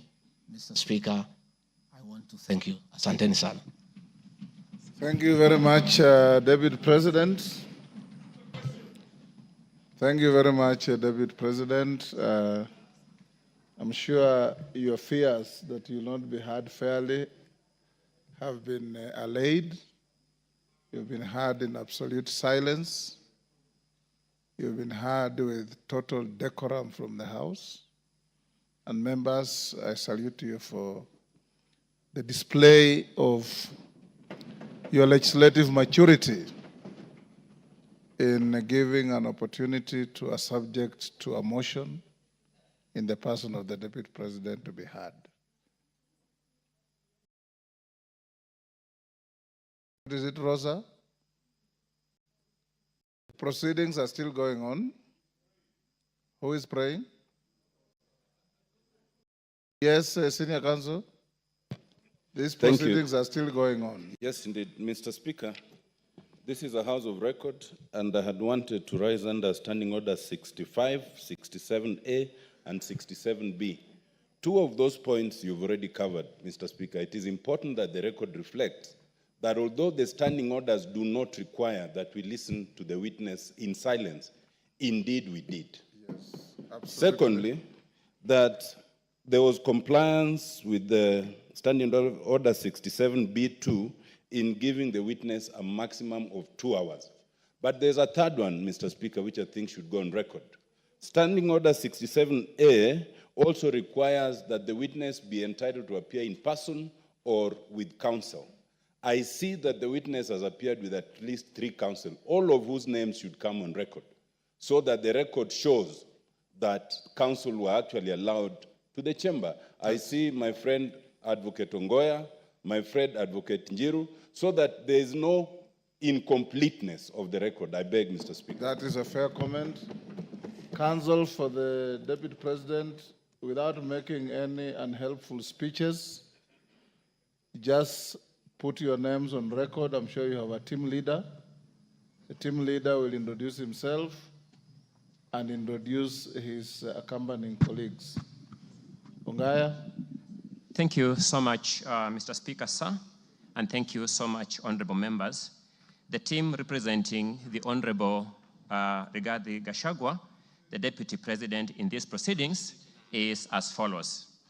Honorable Paul Kibugi Muite, Senior Counsel, Mr. Victor Swanya Ogeto, my name is Elisha Ongoya, Mr. George Sakimpa, Mr. Ndegwa Njiru, Mr. George Wandati, Miss Faith Waigwa, Mr. Murigi Kamande, Mr. Amos Kisilu, Mr. Eric Kiprop Naibei, Miss Julia Omwamba, Mr. Tom Maina Masharia, Mr. Willis Echesa, and Mr. Andrew Moga.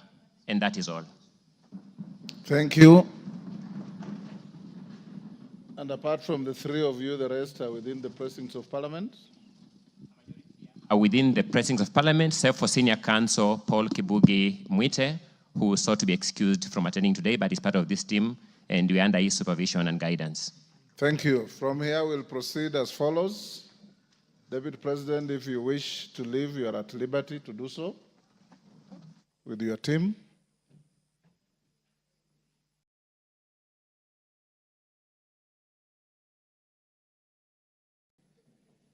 na Mwengi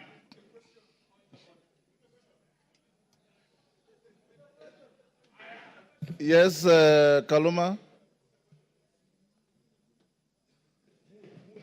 I thank you, Honorable Speaker. Honorable Speaker, our prayer at the end says that we always be fair to those who are committed to our church. And Honorable Speaker, in his address to the House this afternoon, the Deputy President appears to have referred to some documents. I know we are moving towards the end of this particular session in considering this matter.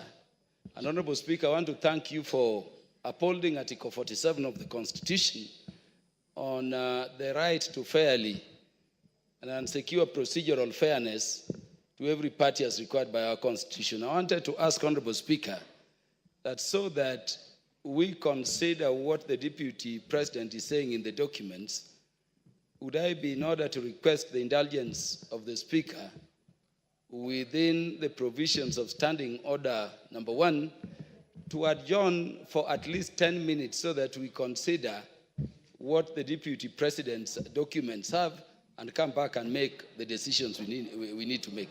Thank you, Honorable Speaker. The request does not meet my favor. Where's Mutuse? Mutuse, you have 30 minutes to reply before I call the minority leader and the majority leader. Will you exhaust your 30 minutes or you want to share out to anybody? I got an indication that you wanted to share 10 minutes to Kaluma. Pardon? I know. I am organizing the process. He's not going to be... I'm aware, Robert. Mr. Speaker, I will share 10 minutes to senior learned friend Mr. Peter Kaluma, 5 minutes to Deputy Majority Leader, who was my seconder, and I will utilize the rest, which is 15 minutes. Yes.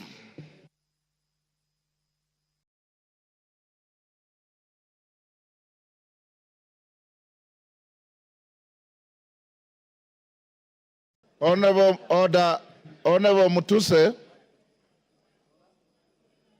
only you has the right to a second bite to the motion. Your seconder has no right to a second bite. So if you have extra minutes, as I call the minority and majority leader, Kaluma will have 10 minutes if you want to donate to anybody else, but not Owen Bayer. Minority leader, now it's your time. You have 15 minutes. Mr. Speaker. Mr. Speaker, thank you for according me this opportunity. From the onset, Honorable Speaker, the minority supports the motion on removal from office by impeachment of Honorable Rigathi Gachagua because, Mr. Speaker, he is unfit to hold office. In Kenya, and yesterday it was clear to all Kenyans to see for themselves the danger this country is in, Mr. Speaker. Mr. Speaker, the impeachment of the Deputy President is not merely a procedural step. Rather, it's a reflection of our commitment to accountability and the rule of law in this country, Mr. Speaker. Honorable Speaker, the integrity of government and the stability of our nation is at stake, Mr. Speaker, as we speak this afternoon in this House, this evening, Mr. Speaker. Honorable Speaker, national security is at stake. Honorable Speaker, the economy is at stake. Honorable Speaker, the DP, since he assumed office, we have witnessed nothing but abuse of power, discrimination against communities, insubordination, disregard for the two levels of government, corruption, bullying, and many other actions that undermine the rule of law, Mr. Speaker, as well as actions that are unethical, illegal, and that severely breach public trust as contained in the motion by Honorable Mwenge Mutuse, Mr. Speaker. Honorable Speaker, in supporting the removal of the Deputy President from office, we are rejecting the invitation by Honorable Rigathi Gachagua to accept tribal bigotry, Mr. Speaker, skewed resource allocation, and the exploitation and domination of minorities as fait accompli in Kenya, Mr. Speaker. Mr. Speaker, before I move forward, or before I go on with what I wanted to say on the motion, Mr. Speaker, I would like to take this chance first to respond to some of the issues that he has raised in the House a few minutes ago, or his responses, Mr. Speaker. In the first place, his response has came very late in the day to the House, Mr. Speaker. He tabled his response at 4 p.m. in the evening today, Mr. Speaker, and he should have done it either yesterday evening or this morning, Mr. Speaker, so that the House can get enough time to peruse what he has said, Mr. Speaker. Mr. Speaker, one of the grounds that is being accused of Mr. Rigathi Gachagua for impeachment, Mr. Speaker, is the issue of what he calls shareholding, Mr. Speaker. He has said Kenya is a company with shareholding. But in his response, he comes here and tells the House that he did not mean that. What he meant is that he was talking about political parties, Mr. Speaker, and listed the political parties that have formed coalitions within Kenya Kwanza, Mr. Speaker, including Ford Kenya, ANC, PA, and all other parties that have formed what is called the Kenya Kwanza coalition, Mr. Speaker.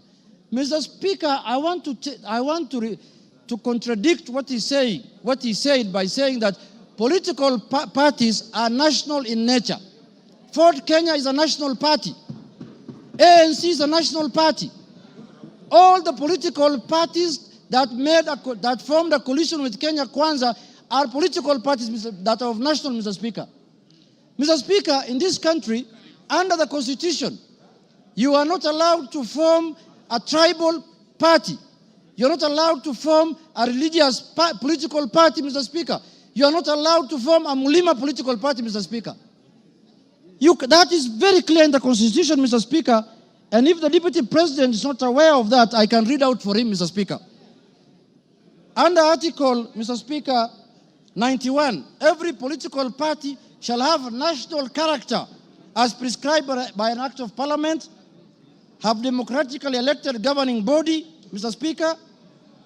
And it also says in Part 2, a political party shall not be founded on a religious, linguistic, racial, ethnic, gender, or regional basis, Mr. Speaker, or seek to engage in advocacy of hatred, like what he does sometimes, on any such basis, Mr. Speaker.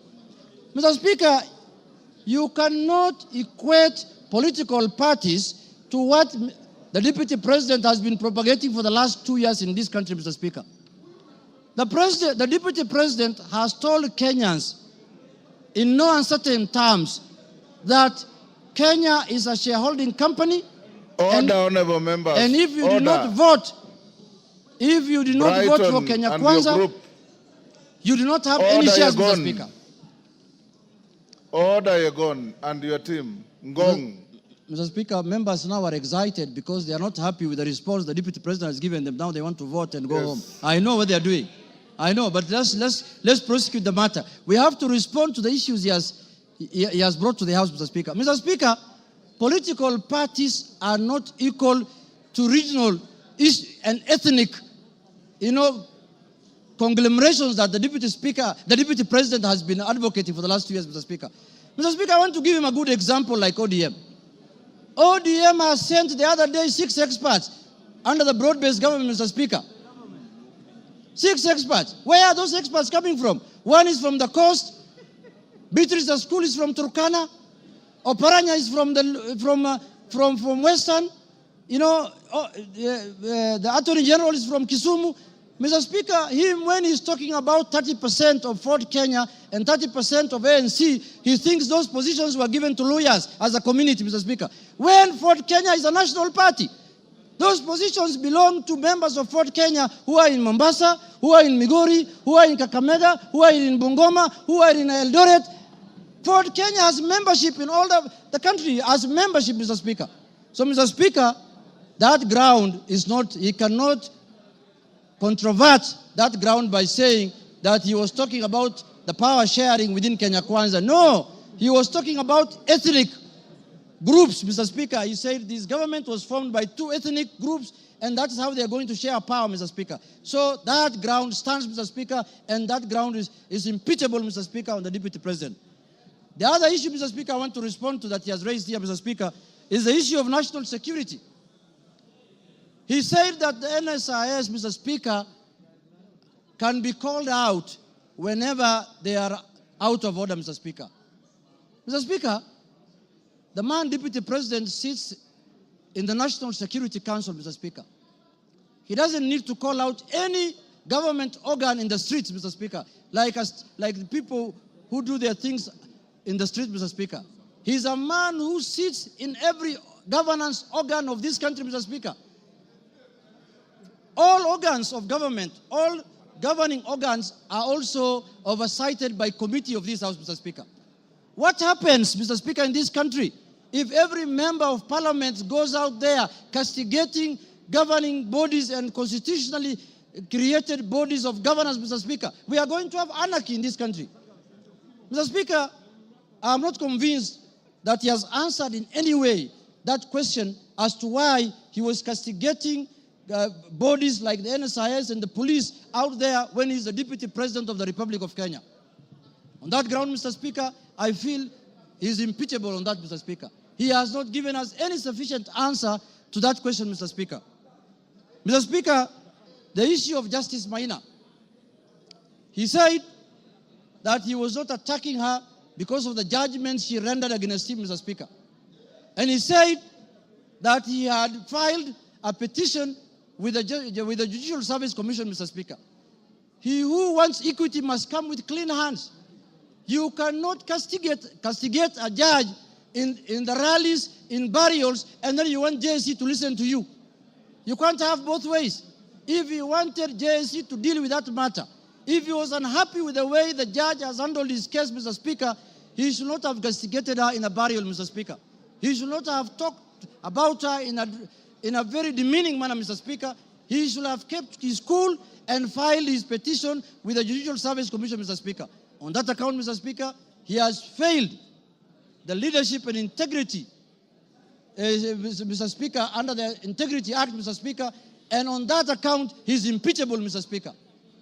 My last point, Mr. Speaker, is the issue of the renovation of his house in Karen, or the official residence of the Deputy President Karen, Mr. Speaker. You remember the Deputy President, when he was assuming office, when he was taking oath of office at Kasarani, Mr. Speaker, the way he lectured us, the way he told us that they have inherited empty coffers, Mr. Speaker. There is no money in this country. The former regime has looted and gone with everything, and goes ahead after 2 months to renovate his house, his official residence, with over 100 million, 45 million shillings, Mr. Speaker. Imetoka wapi, Mr. Speaker? Where has that money come from? Where has that money come from? He has not convinced us in any way how that money was spent, how those companies were paid, and on that account, Mr. Speaker, because of misuse of public resources, he is impeachable on that account also, Mr. Speaker. Mr. Speaker, I want to say this. When we gave ourselves the new constitution in 2010, we knew very well that we were coming from an era where we cannot impeach the president, we cannot impeach ministers, we cannot impeach the deputy president. Kenyans gave themselves the new constitution, and they put in there Article 150, knowing very well that one day they will hold their leaders, the president, the deputy president, accountable, Mr. Speaker. And they gave that mandate to this House, Mr. Speaker, and the Senate, Parliament in general, Mr. Speaker.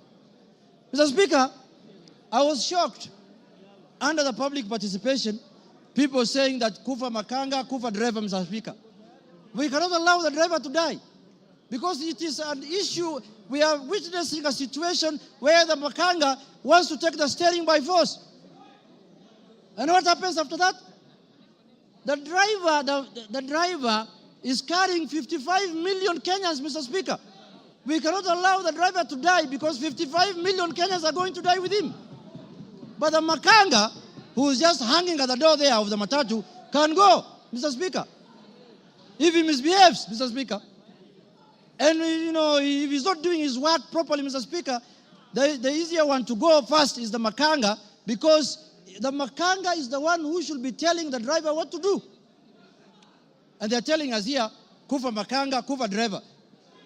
The petition of the driver is not with us in this parliament. The petition we have, the motion we have before us today is the motion of the makanga. And we are going to deal with him perpendicularly and thoroughly, Mr. Speaker, this afternoon. Mr. Speaker, I want to tell the House that us, the people of the minority, the Azimio people, Mr. Speaker, we have lived like orphans in this country for the last 2 years. Why do I say so? Mr. Speaker, we are taxpayers.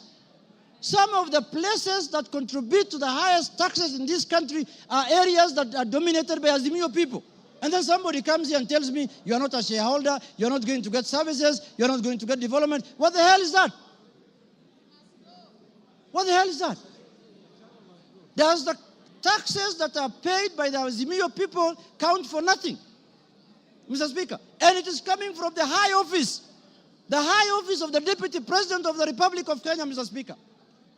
Mr. Speaker, this is the time we are going to correct this thing so that it never happens again, so that we don't have another Deputy President who comes later. Because when we impeach this one, another one is going to be appointed. This is a lesson to the next one, that if you misbehave, we will just take you through this Goleta, Mr. Speaker. Mr. Speaker, I want to conclude by saying this. Let us not personalize offices. We don't have any ill will. We don't have any bad faith. We don't have anything that we are holding against the persona of Geoffrey Rigathi Gachagua, Mr. Speaker. We are dealing with the office of the Deputy President currently occupied by one Geoffrey Rigathi Gachagua, Mr. Speaker. The office holder. And let us not personalize. The office does not belong to him, does not belong to anybody. This is a constitutional office, and the Constitution has prescribed how to deal with you when you misbehave in that office, Mr. Speaker. So, Mr. Speaker, for Kenya to become cohesive, Rigathi must do what? Rigathi must? For Kenya to become cohesive.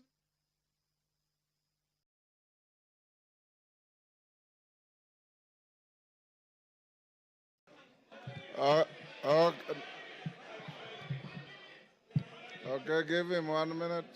Mr. Speaker. Give him 1 minute. Mr. Speaker, I was telling members, for Kenya to unite, Rigathi must. For Kenya to prosper, Rigathi must. For Kenya to have unity, Rigathi must. For shareholding to end in Kenya, Rigathi must. For us to have a peaceful country, Rigathi must. Thank you very much. That is the mood, and that is what how we are going to do. Thank you, Kimani Ichung'wah.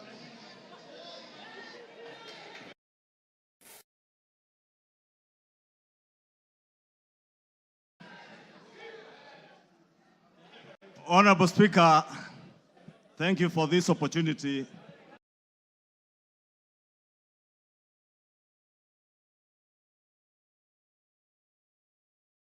Honorable Ekomas Mutuse, the member for Kibwezi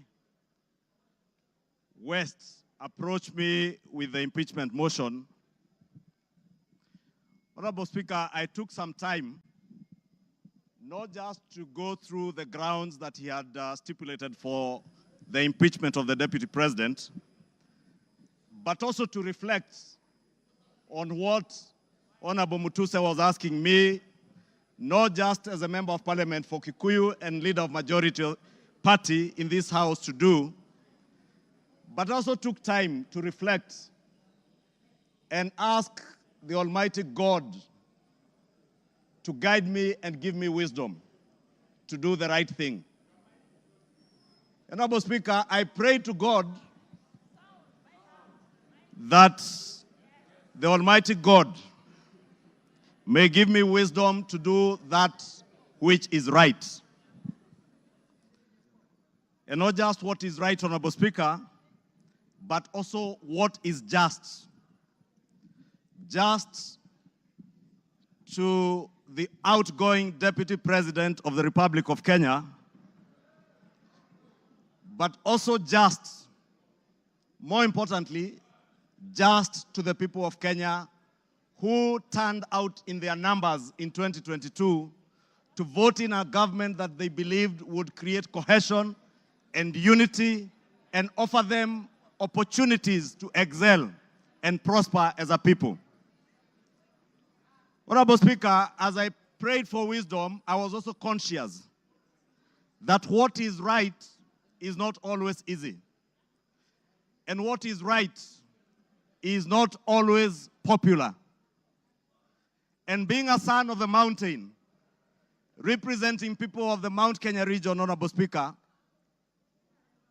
it was clear to me that what may be popular today may not be right. And that is why I asked God to give me the wisdom to do that what is right, Honorable Speaker. And I am here today to do what is right for the people of Kenya. I am here to do what is right, not just for the people of Mount Kenya. I am here to do what is right for the greater good of the Republic of Kenya, Honorable Speaker. And that is why I rise to support this impeachment motion, Honorable Speaker. Honorable Speaker, having listened to Honorable Mutuse and all the grounds, and having looked at the Constitution, Honorable Speaker, and I would beg for us to look at Article 150 on the removal of our Deputy President, the reasons as to why you may remove a Deputy President from office. The first one is on the ground of physical or mental incapacity to perform the functions of that office. We have no capacity to determine the physical and mental capacity of the Deputy President Rigathi Gachagua. But on impeachment as a second ground, the first ground is on the ground of a gross violation of a provision of this Constitution or any other law. The question that begs is whether one Rigathi Geoffrey Gachagua has contravened or has grossly violated one provision of our Constitution. And I think the Honorable Ekomas Mutuse was able to demonstrate this morning that Rigathi Gachagua has violated not one, but over 8 provisions of our Constitution, which I agree with the Honorable Mutuse. And for that reason, Rigathi Gachagua ought and must be impeached today. The second ground, Honorable Speaker, is where there are serious reasons. And Senior Counsel Otiende Amolo went to great length this morning to explain what serious, when you believe there are serious reasons that the Deputy President has committed a crime under national or international law.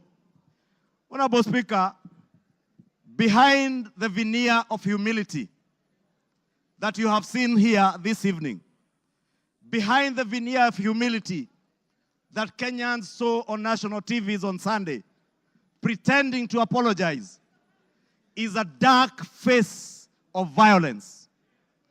Is a dark face, Honorable Speaker, that is a great danger to our nationhood, a great danger to the unity of our republic, Honorable Speaker, a danger to the cohesive existence of our nation as we see it today, Honorable Speaker.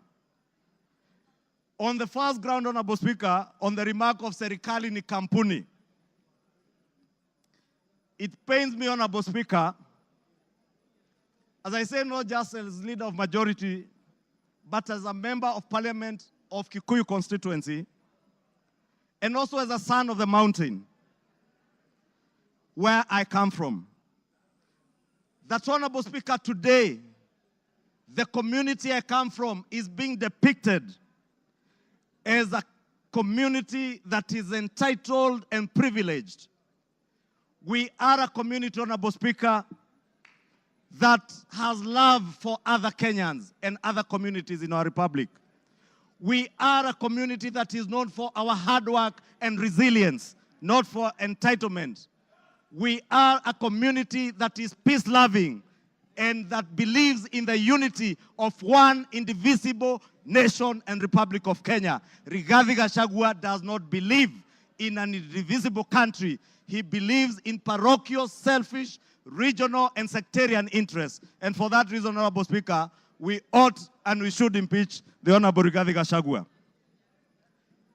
Honorable Speaker, we need to ask ourselves as Honorable Members of Parliament, who took an oath of office, Honorable Speaker, and we swore in the name of the Almighty God that we would obey, respect, uphold, protect, and defend this Constitution.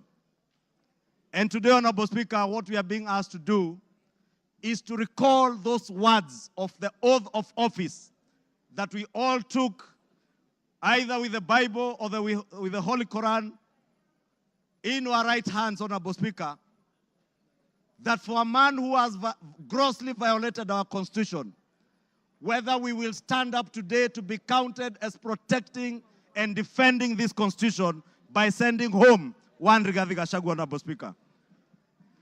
I want to say I rise to the occasion today to do what is right and to reaffirm that oath that I took with the Bible in my right hand, to obey, to defend, and to protect this Constitution that we all swore to defend.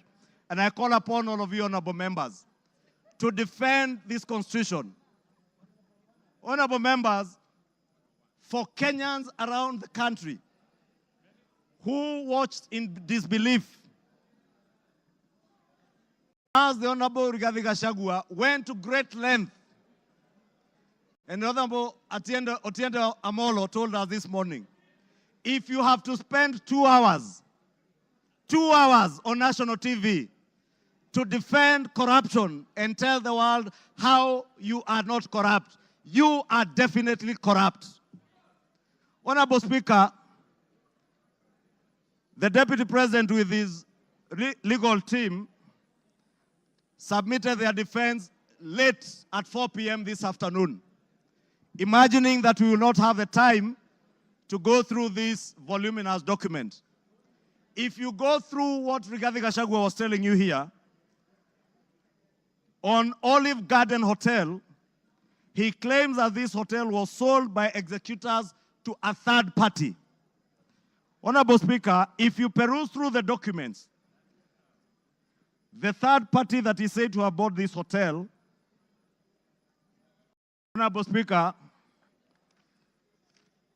and allow me, Honorable Speaker, first to tell you that the joint executors of the will of the late Governor Nderitu Gachagua were Rigathi Gachagua, Advocate Njoroge Regeru, and one Mr. Mwai, who was said to have been his great friend, Mwai Madenge.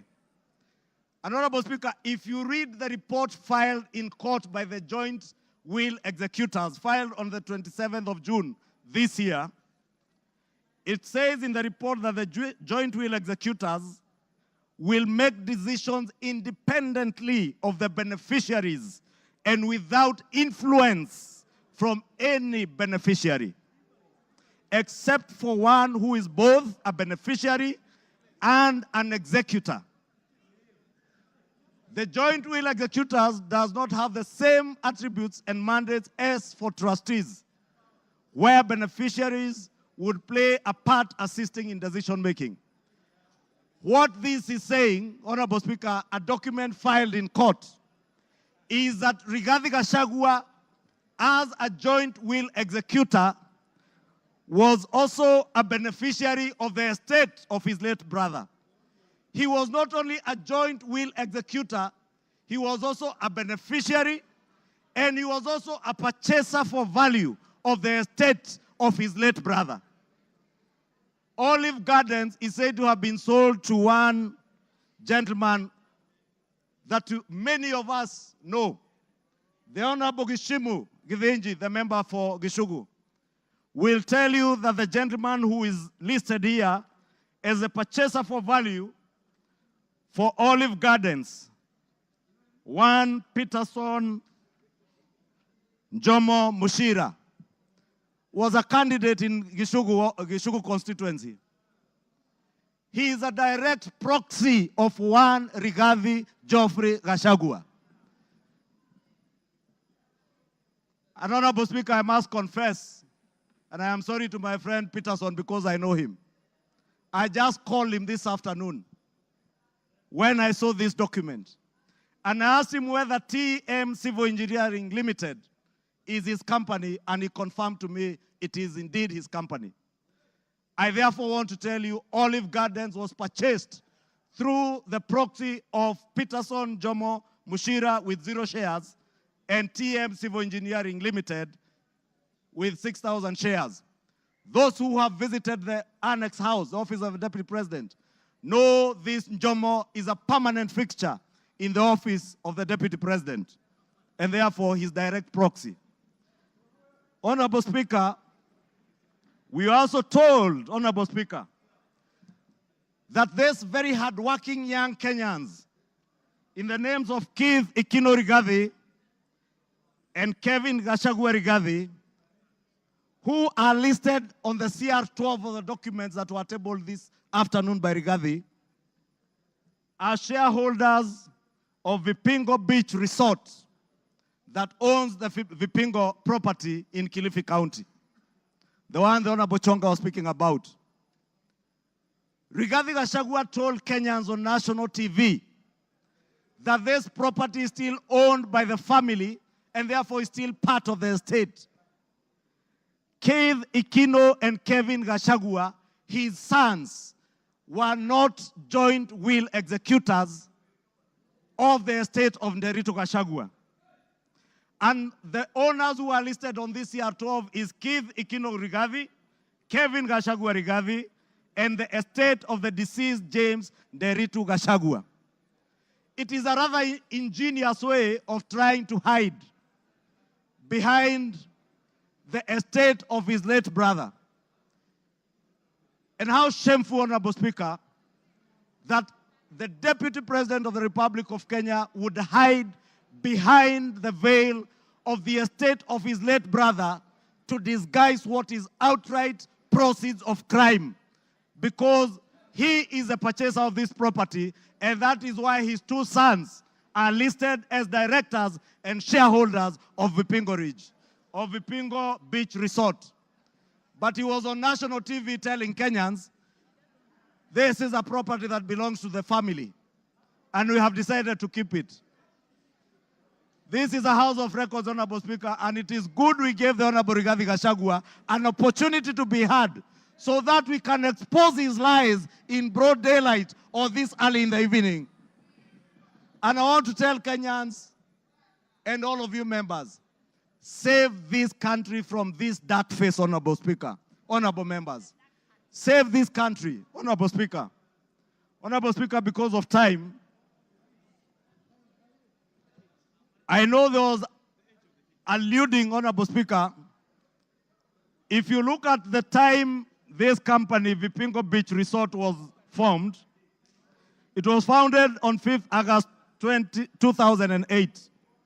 I would guess if Keith Gachagua is 31 years old today, at the time this company was registered, he was only 15 years old or 14 years old. He cannot have been listed as a director.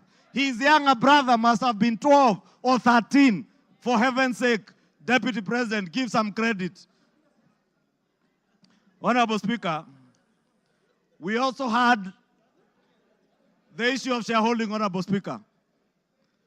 And we were told that in our coalition agreement, Honorable Speaker, and you are then the leader of Ford Kenya, and you know you never subscribed to shareholding in our coalition agreements within Kenya Kwanza.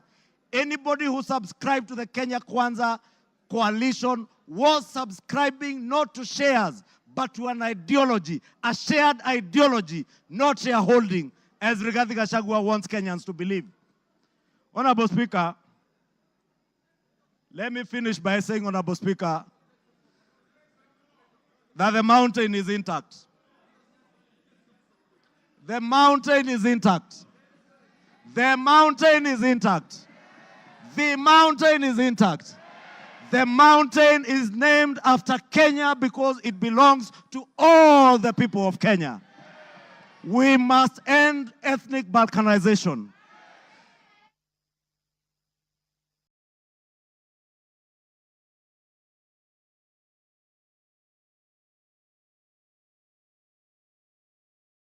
Give him another 2-3 minutes.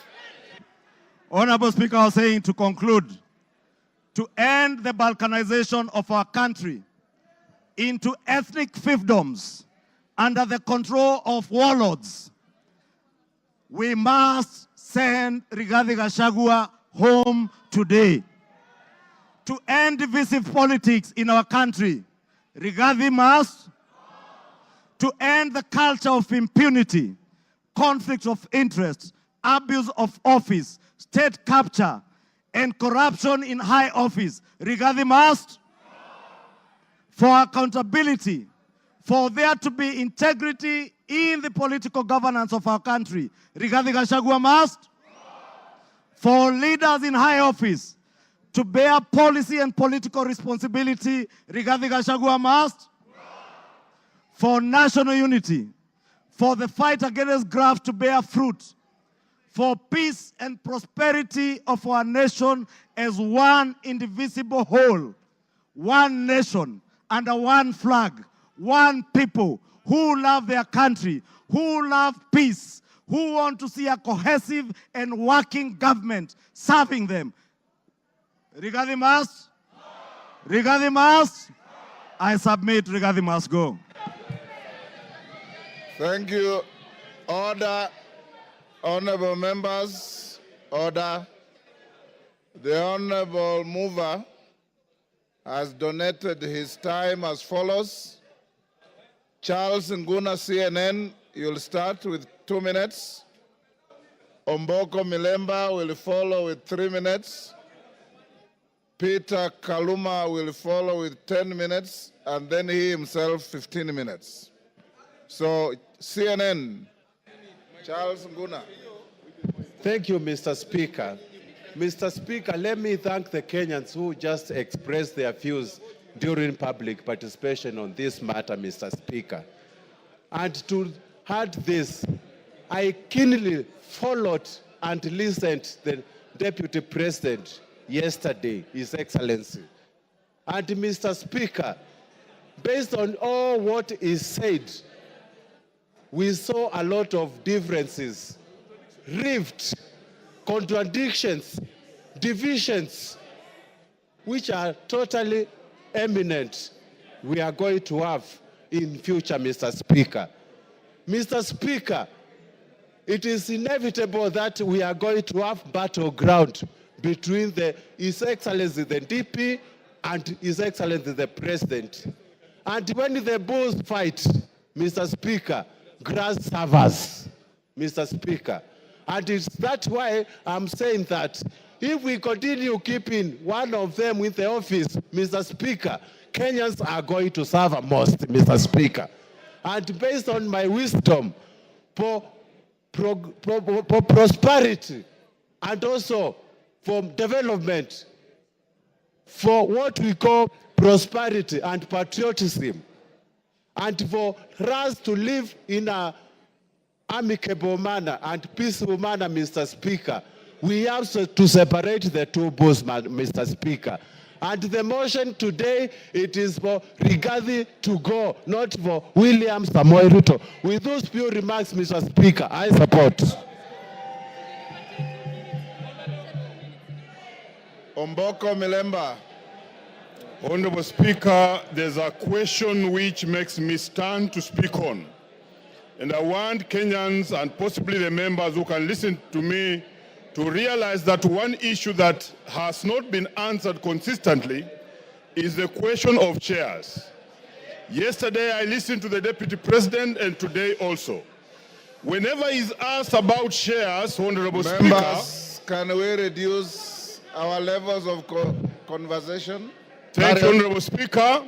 Whenever he's asked about the issue of chairs, he picks ANC party agreement and Ford Kenya party agreement.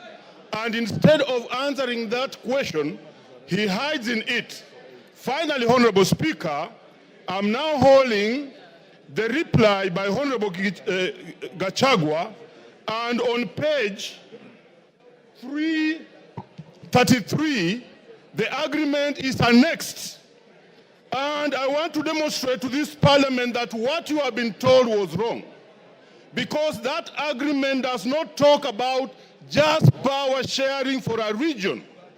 He has avoided intentionally to read the entire paragraph, which says that the sharing of the political parties will also depending further on the need to achieve an inclusive government that reflects the face of Kenya, including the need to accommodate the representation of any future member party and all regions of Kenya. He avoided to read that and therefore gives an impression that there was a power sharing agreement which only confined ANC party to Western only, when ANC party is a national party. Look at this, Honorable Speaker. The only member of the ANC party we nominated was Honorable Dena Hamisi, who comes from Kwale and not Western. So this is an issue which has not been tackled. Two, he is unable to deal with Senior Counsel Tienda Molo's assertion in the morning that how would you elevate the agreements of a political party beyond the Constitution of Kenya? It's very important that as you make your decision, you get that this was a false lie. Finally, Honorable Speaker, in all this we have seen all the techniques of card stacking, of propaganda, which include card stacking, emotional appeal, branding, and that's why we have seen the name of the president being dragged in this matter today. I think the motion on the floor is for the makanga, it's not for the driver. Thank you, Honorable Speaker. I support. I have been advised by the mover that Lillian Kogo will take 2 minutes and Kaluma 8 minutes instead of 10. Lillian Kogo. I thank you so much, Honorable Speaker, and I want to thank all the members who have contributed to this motion. I rise to support. I had not given my voice to it, but Honorable Speaker, as you were speaking earlier, Honorable Speaker, I believe the Honorable Deputy President of the Republic of Kenya was following the proceedings of this House. And one of the matters, Honorable Speaker, that came out so clearly, Honorable Speaker, was the insult on women, Honorable Speaker. Women form a substantive position in this country's national development, Honorable Speaker. And Honorable Speaker, I expected that when the Deputy President came to this House, he was going to address this matter on a special way, Honorable Speaker. But I did not listen. I did not hear him. I did not hear the Deputy Speaker say when, where, how. The Deputy President, sorry. I did not hear the Deputy President, one Honorable Rigathi Gachagua, answer to the question of saying that one noble member of this House, the Honorable Jemachia, is a Malaya, Honorable Speaker. It concerns me, and I wanted the Honorable Rigathi Gachagua to tell this House where, how, when, who witnessed him sleep with one Jemachia and how he felt. We wanted to know, because we are not going to allow women to be used with derogatory language moving forward, Honorable Speaker. It is nobody's choice to be a Malaya. These are mothers. It is nobody's choice to be a Malaya. These are our sisters. It is not... Time up. Peter Kaluma. Peter Kaluma.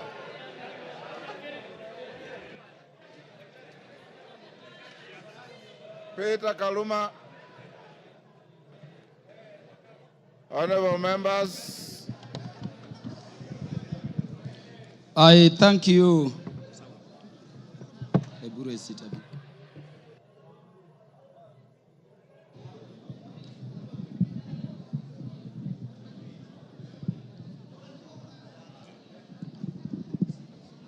Yeah, Honorable Speaker, I thank you in a very special way. Honorable Speaker, I have this benefit of speaking after listening both to the mover of the motion and to the Deputy President, who is the subject matter of this motion. And so, Honorable Speaker, I can look at it from all perspectives. Honorable Speaker, allow me to start by saying that I listened to the Deputy President, as I did to Honorable Mutuse, with the mind of a lawyer, looking at how the grounds have been addressed, their particulars, and how they have been addressed by the two respective parties. And Honorable Speaker, let me begin by saying that I don't know what happened, but we had Honorable Mutuse presented before this assembly a motion seeking to impeach the Deputy President on up to 11 grounds. And Honorable Speaker, I don't know whether it is by act of omission or commission, or it is just the nature of some people. The Deputy President focused on those matters concerning property, money, integrity, procurement, forgetting the most fundamental issues. And I want to say that even when he addressed those money issues, there are very patent gaps going to constitutional violations which are stated in the motion to be gross. I expected the Deputy President, for instance, to use the opportunity you accorded him, Honorable Speaker, to explain that SMS which came from his son Ikunu Gachagua on the bid bond issue involving that company. No mention of that at all.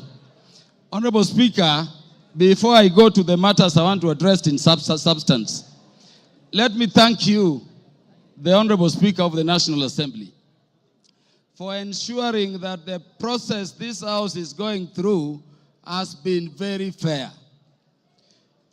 And in doing so, Honorable Speaker, for according and upholding and protecting the provisions of Article 47 of the Constitution. I hear people still saying that the courts will intervene. But I'm thanking you for this, Honorable Speaker, because the only time the courts intervene is if we have not secured a party procedural fairness. This motion was advertised across the country for the participation of Kenyans.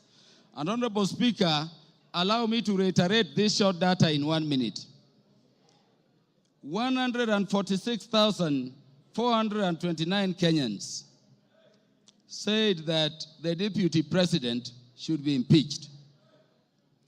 And that, Honorable Speaker, constitutes 65.11% of the people of Kenyans. 76,026 of Kenyans said the Deputy President should not be impeached, coming to 33.8% of those Kenyans. Honorable Speaker, 2,452 Kenyans said Kufa Makanga, Kufa Dereva, and those other things. And there are the others. And Honorable Speaker, in terms of our constituency, which is Homa Bay Town constituency, 1,080 Kenyans whom I represent said the Deputy President should be impeached. And Honorable Speaker, that constitutes 89.81% of the population of the people of Homa Bay who are duly notified. 54 Kenyans in Homa Bay Town constituency, constituting 5%, said the Deputy President should not be impeached. And then 56, which is another percentage there, said other things, including Kufa driver, Kufa Makanga. Honorable Speaker, let me clarify this other issue also. That the courts have persistently and consistently said that public participation must be meaningful. If public participation should be meaningful, and Honorable Speaker, you made it so open, at the county headquarters involving all constituencies, and then all constituency officers remained open on that day, and you notified it to the public, Honorable Speaker, following that order of court, then really there is nothing much for us to continue debating here. If public participation is to be meaningful, then the Kenyans have spoken. And as their representatives, we can only give meaning to what they say during public participation by securing what they have said, which is that the Deputy President should be impeached. Honorable Speaker, because I'm running fast, let me say that this Constitution has been termed a living document. And Honorable Speaker, if you look at ground one, people take it lightly. But Honorable Speaker, the idea of the unity of our nation has been the one thing which has been disturbing the people of Kenya in terms of being a nation for very long. Honorable Speaker, allow me to read the preamble of the Constitution. And this is what it says. We, the people of Kenya, proud of our ethnic, cultural, and religious diversity, and determined to live in peace and unity as one indivisible, sovereign nation. When the Kenyans were making this constitution, they identified the need for unity as one people, as one thing they had to deal with. Honorable Speaker, I request the members to look at Article 4, Sub-Article 2 of the Constitution. It says Kenya is a multi-party democratic state founded on the national values and principles of governance under Article 10 of the Constitution. And Honorable Speaker, people have said so many things about this Constitution. But let me say today, before this House, Honorable Speaker, that Article 10 of the Constitution, if this spirit has a soul, if this Constitution has a spirit, then you can only find it in Article 10 of the Constitution. At Article 10, Sub-Article 2, those national values which were identified by the people of Kenya during constitution making as the things which Kenya needs to address are the following, Honorable Speaker. Patriotism, national unity, sharing and devolution of power, the rule of law, democracy and participation of the people, human dignity, equity, social justice, inclusiveness, equality, human rights, non-discrimination, and protection of the marginalized. Honorable Speaker, at the very heart of a nation is equal ownership and equal sharing in the resources of the nation. It cannot be therefore, Honorable Speaker, that a state officer at the level of the Deputy President is singing to other Kenyans how they are shareholders and they don't belong to this country.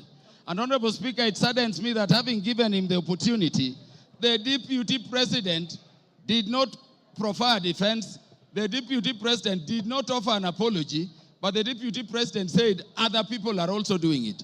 Honorable Speaker, let me say an impeachment motion proceeds in personam. It proceeds against a specific person. You may say Kufa Dereva, Kufa Makanga. Give him 1 minute to wind up. Wind up, Kaluma. Thank you. Honorable Speaker, it does not matter. This motion we have is against a person. You cannot have a motion for impeachment against Kaluma and somebody. Those who are saying Kufa driver, Kufa Makamba, bring the driver and we will also consider it on the merit. And on account of that, Honorable Speaker, this person must go. Honorable Speaker, in the few seconds remaining, let me say that when Westgate came under attack, I lost a cousin in the name of Jackton Port. He was the first one to be shot there.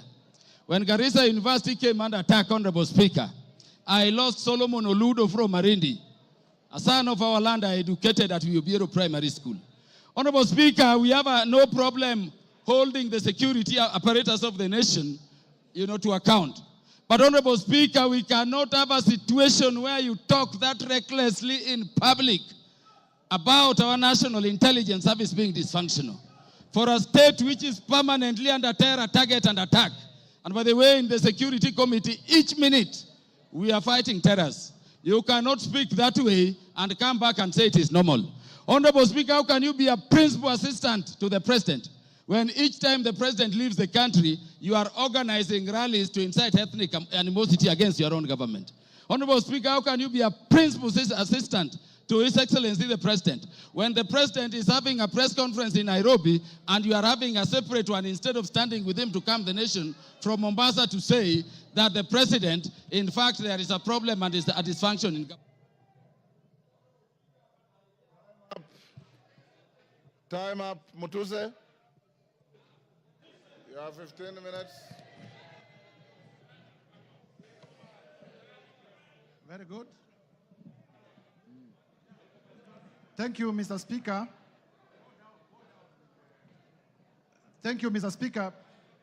Before I begin my reply to the motion, please allow me to table additional documents, being a newspaper advert that was placed by His Excellency the Deputy President in today's newspapers, and also the video recording of his speech yesterday, because they are material to these proceedings. Go ahead. Request granted.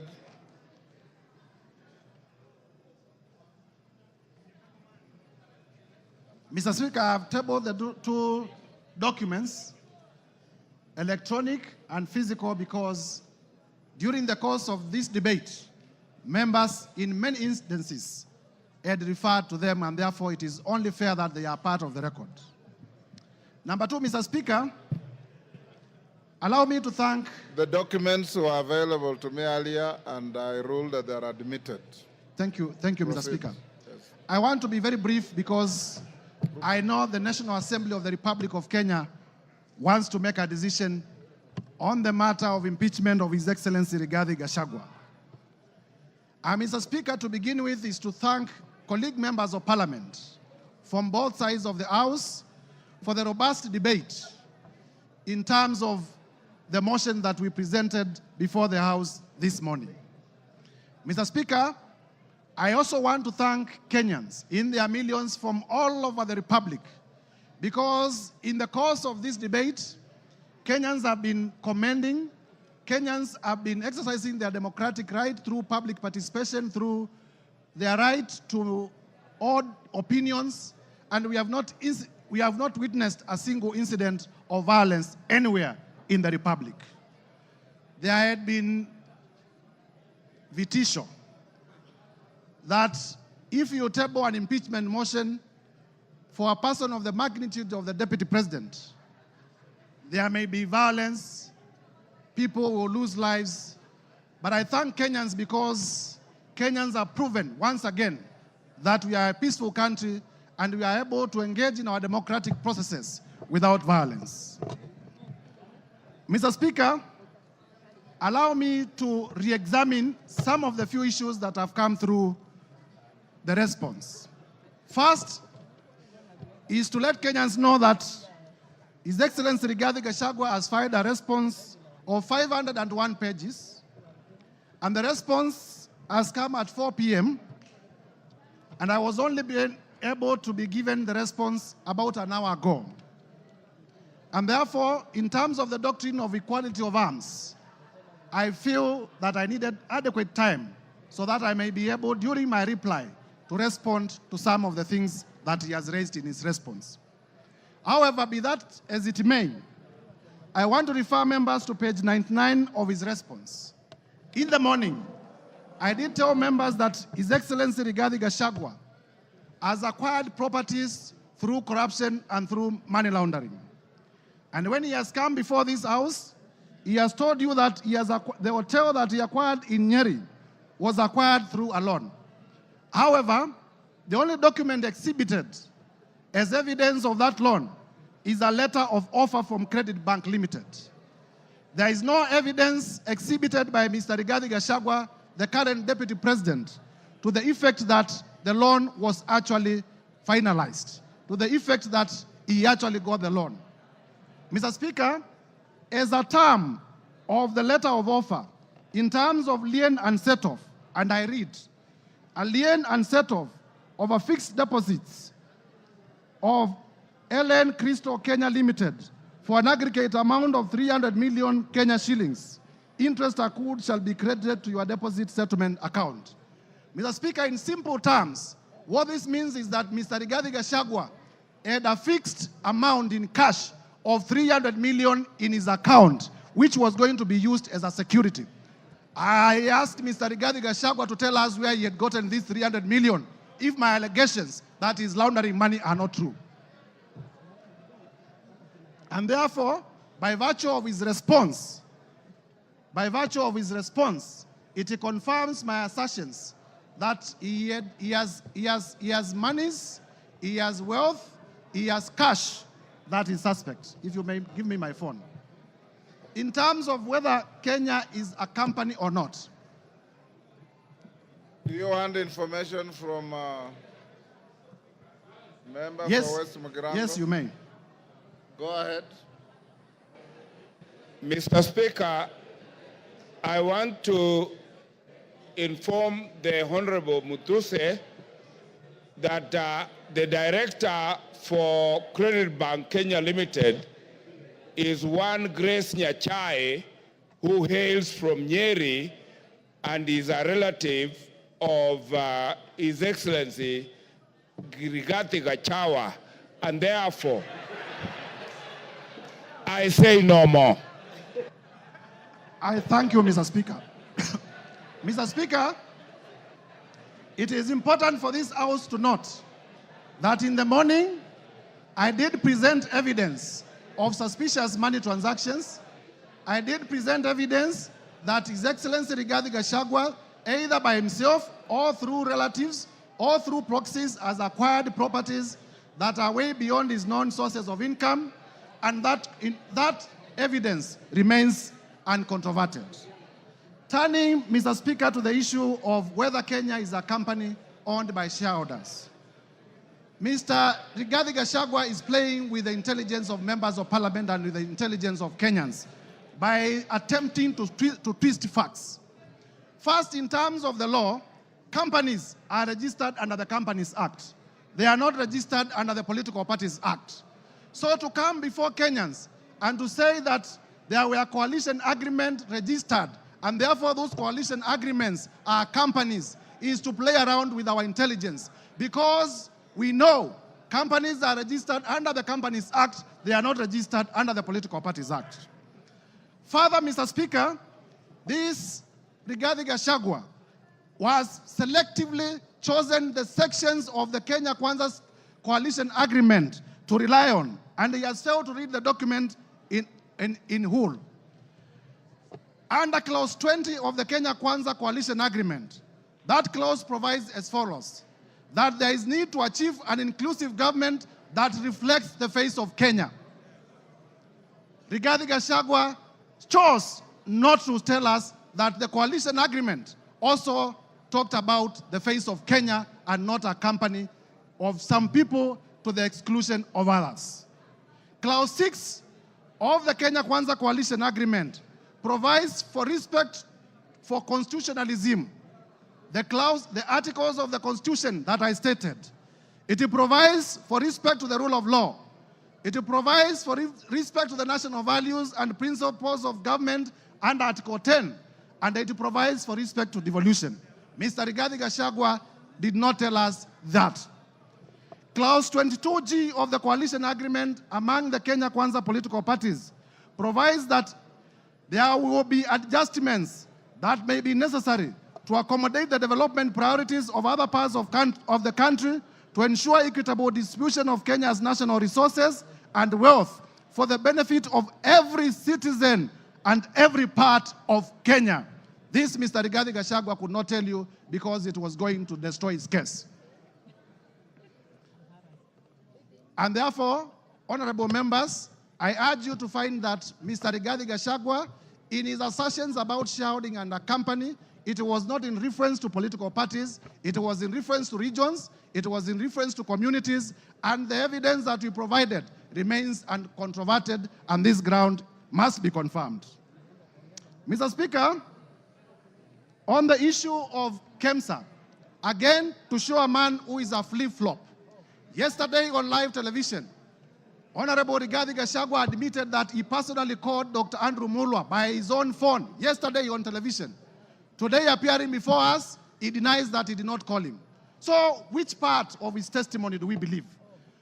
Do we believe the testimony that he gave yesterday on national television, that he did call Dr. Andrew Mulwa, and that he sent his own son to Dr. Andrew Mulwa to collect the bid bond? Or do we believe the testimony that he has brought today, altered testimony that he has brought today? I urge you to find that Mr. Rigathi Gachagua indeed did call to influence investigations. On the issue of cabinet, Mr. Speaker, if you may allow me just 1 minute.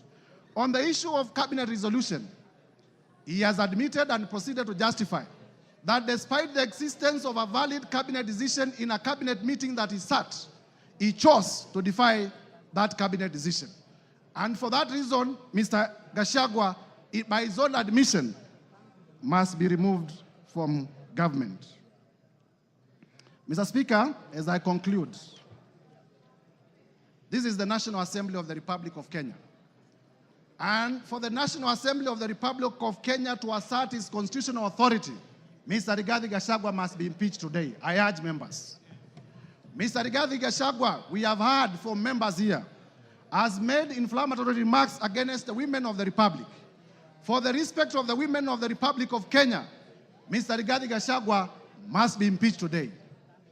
We have heard that Mr. Rigathi Gachagua has disinherited the widows of his own brother. And for the widows of Kenya, beginning from Madeira, to be safe, Mr. Rigathi Gachagua must be impeached today. And therefore, I urge members to find favor with my motion from clause 1 to clause 11. And as you vote to impeach Mr. Rigathi Gachagua. I thank you, Mr. Speaker, and I beg to move. Thank you. Honorable members on their feet, take your seats. Take your seats. Take your seats. Brighton, take your seats. Today you are very mobile.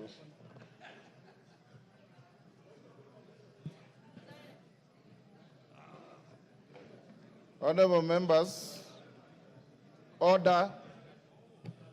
Honorable members, Honorable Jeho, take your seat. Honorable members, we are coming to the end of this motion. And before I put the question, this is one motion where there is no voice vote. We'll go straight into division, so that no ayes have it at the putting of the question. The House Business Committee yesterday deliberated on the manner of voting, and it was unanimously agreed that there will be a roll call vote. There will be a roll call vote. That being the case, we should be done, if we are orderly, we should be done in the next 30 minutes to 40 minutes, maximum 1 hour. When we start voting, order. When we start voting, I'll instruct the clerk and the teller, having conducted yourselves exemplarily well, any member who precedes his or her vote with a preamble or a speech or a statement will be a spoiled vote. Once you are called, order. The vote is simply yes or no. Time for speeches have extinguished in the debate. I now put the question. Of course, there are always three: yes, no, abstention. Order, member for West Mugirango. There's nothing out of order. Honorable members, I now put the question, which is that, pursuant to the provisions of Articles 145 and 151B and 2 of the Constitution and Standing Order 64 and 65, this House resolves to remove from office by impeachment His Excellency Honorable Rigathi Gachagua, EGH, the Deputy President of the Republic of Kenya, on the following grounds. 1.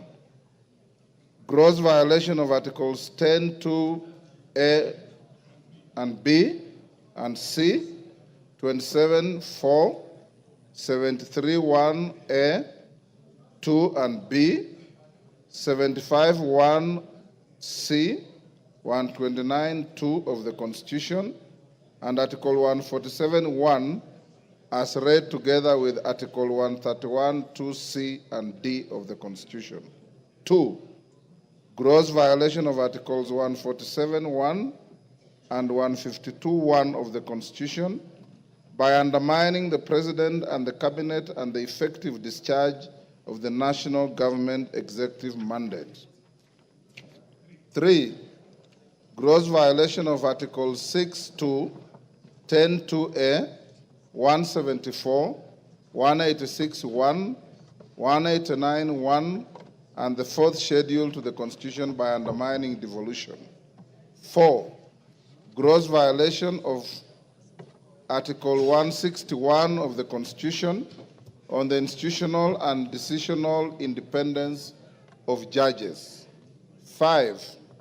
Gross violation of Articles 3(1) and 148(5)A of the Constitution on the fidelity to the oath of office and allegiance. 6. Serious reasons to believe that His Excellency the Deputy President has committed crimes under Sections 13(1)A and 62 of the National Cohesion and Integration Act. 7. Serious reasons to believe that His Excellency the Deputy President has committed gross economic crimes under Sections 45(1), 46, 47(a)(3), and 48(1) of the Anti-Corruption and Economic Crimes Act and Sections 2, 3, 4, and 7 of the Proceeds of Crime and Anti-Money Laundering Act. 8. Serious reasons to believe that His Excellency the Deputy President has committed crimes by continuously misleading members of the public through false, malicious, divisive, and insightful remarks that are contrary to the provisions of Section 132 of the Penal Code and Section 29 of the Leadership and Integrity Act. 9. Gross misconduct that is incompatible with the high calling and dignified status of the office of the Deputy President, a member of the Cabinet and the National Security Council. His Excellency the Deputy President has publicly attacked and undermined the work of the National Intelligence Service and its officers. 10. Gross misconduct by openly or publicly insubordinating the President, who is the head of state and government. And 11. Gross misconduct by persistently bullying state and public officers. I now direct that the division bell be rung for 5 minutes. Then thereafter, we will go into voting process. As we do so, can the whips give us, yes, Jeanette? Mr. Speaker, I propose that only the whips should be allowed to go out of the chambers, Mr. Speaker. The rest should remain seated. Yeah. Only the whips should be allowed to go out, Mr. Speaker. The rest of the members can sit and hold their things on the. That's the rule. That's the...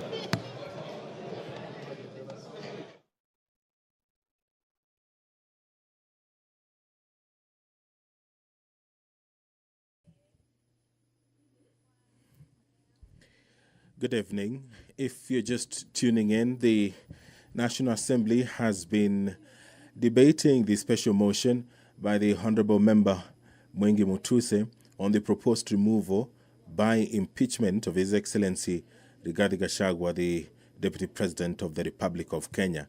The Honourable Member in the special motion did advance 11 accusations against the Deputy President, and among them is gross violation of Articles 10, Subarticle 2A, B, and C, Article 27, Subarticle 4, Article 73, Subarticle 1A, Article 2B, Article 75, 1C, Article 129, Subarticle 2 of the Constitution, and Article 147, Subarticle 1, as read together with Article 131, Subarticle 2C and D of the Constitution, that the Deputy President has persistently made utterances threatening to discriminate, exclude, and unlawfully deny sections of the people of Kenya and regions of the Republic of Kenya equal opportunities for public service appointments and allocation of public resources. Another charge is that the Deputy President has made unilateral public statements inconsistent with policy positions collectively adopted by the government and contradicted the President on critical matters of governance and the exercise of the President's functions as a symbol of national unity. That His Excellency, the Deputy President, interfered with the running of Nairobi City County Government by inciting citizens against lawful directives of the county government on the planning and relocation of markets, and publicly disparaging the leadership of the county government and its decisions. Charge 4, that His Excellency the Deputy President has undermined the institutional and decisional independence of a judge through public attacks on a judge of the High Court of Kenya and falsely threatening to file a petition for the removal of the said judge in a matter in which he was a party. Another charge is that the Deputy President breached his oath of office and allegiance on account of the utterances and actions attributed to the Deputy President under grounds 1, 2, and 3. Charge 6, that the Deputy President has persistently made inflammatory, reckless, insightful public utterances over the last 2 years in contravention of the law.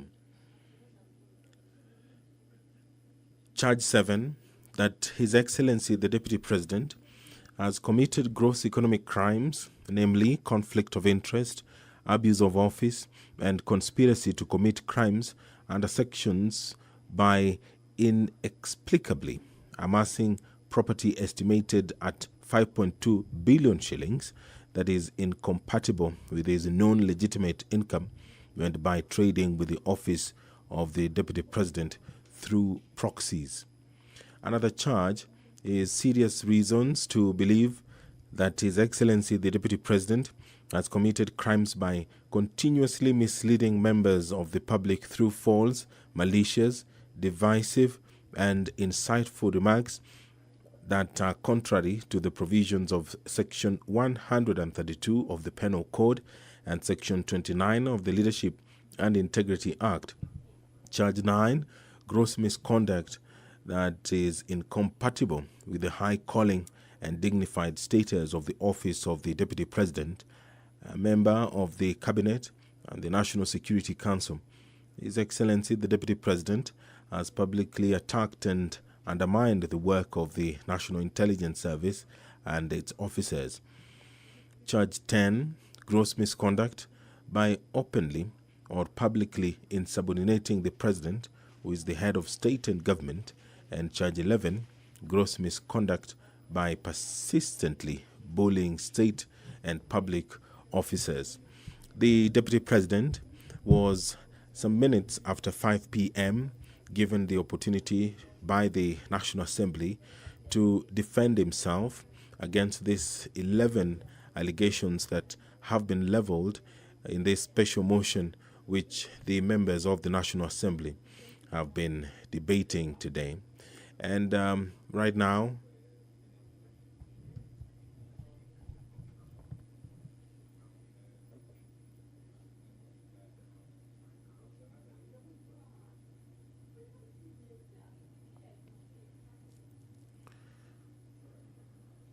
Right now, the respective leadership in the House is whipping members to come into the chambers to allow the division to proceed. Remember that this requires more than 200 or at least 233 members of the National Assembly voting in affirmative, and they will be doing so through a roll call. Standing Order 65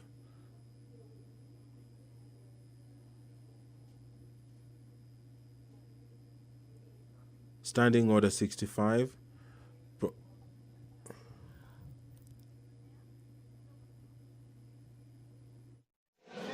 Honorable members, take your seats. Whips, you are satisfied your members are all in the House? Take your seats.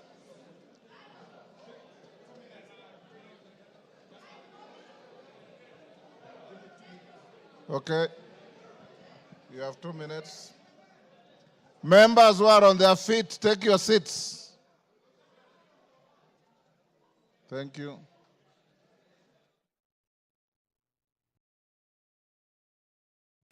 Standing Order 65 of the National Assembly provides for the procedure for removal of the Deputy President.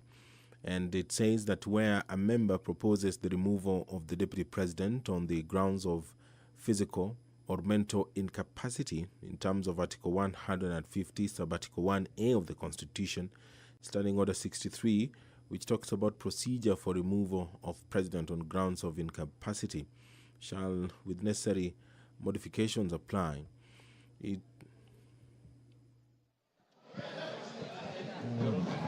have to do something about this mic.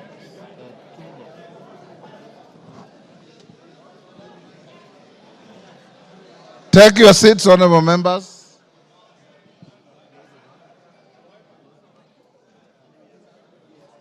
Okay.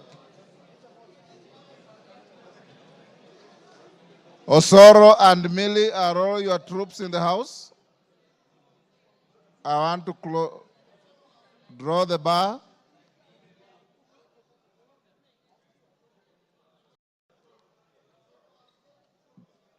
Draw the bar.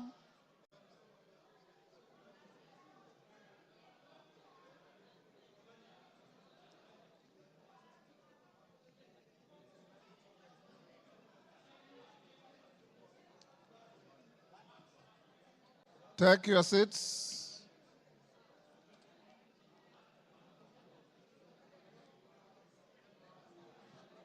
Honorable members, you may take your seats now.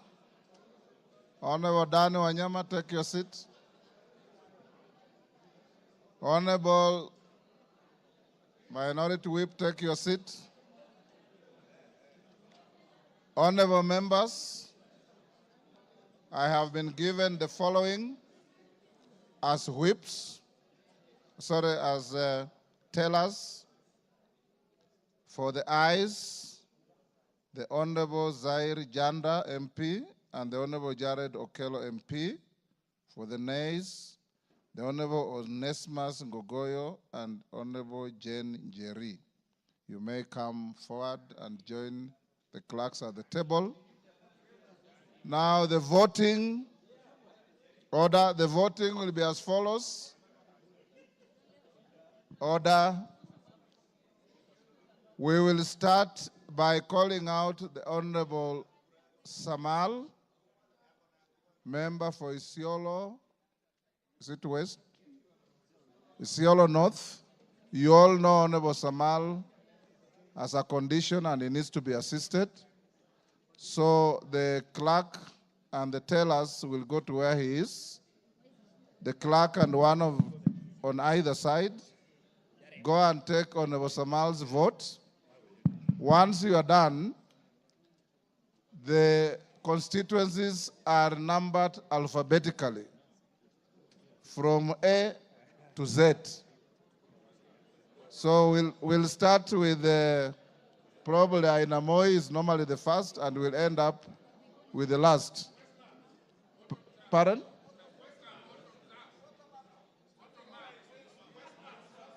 Yes.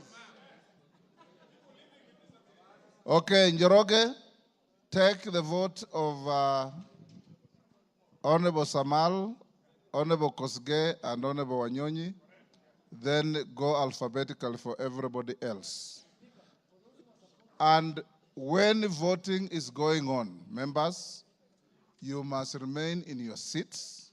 You must remain silent and let the process go on uninterrupted, the same way you have been orderly the whole day.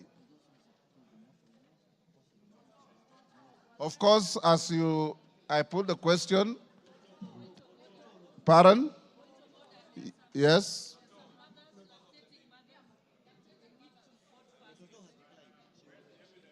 Toto has already indicated to the clerks that she'll wait and vote like everybody else. So she's not in a special case. Is Mother Wangari also lactating? I didn't know that.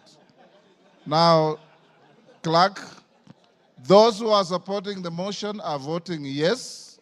Those who are not are voting no. The tellers are, as I've told you, for yes, Janda and Okello, for no's, Kasheri and Gogoyo. Clerk, over to you. Voting starts now. Isiolo North, Lomwa Joseph Samal. Westlands, Wetangula Timothy Wanyonyi. Nominated member, Jackson Kosgei Kipkemoi.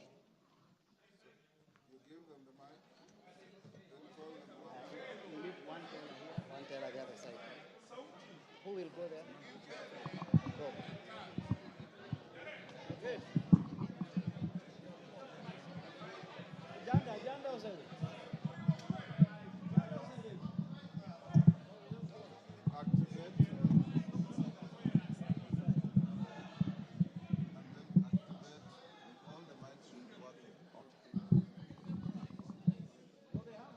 I, Tim Wanyonyi, Member of Parliament for Westlands, I vote no. I vote yes. I vote yes.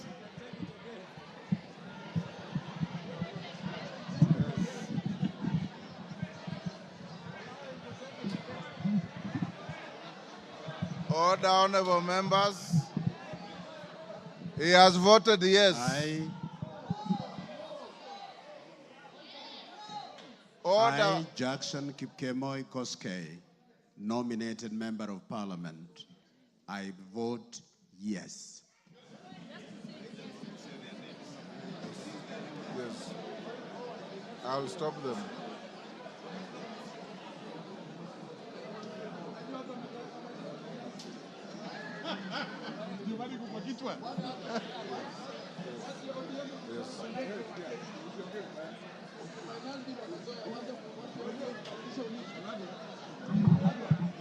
You are done with Honorable Samal?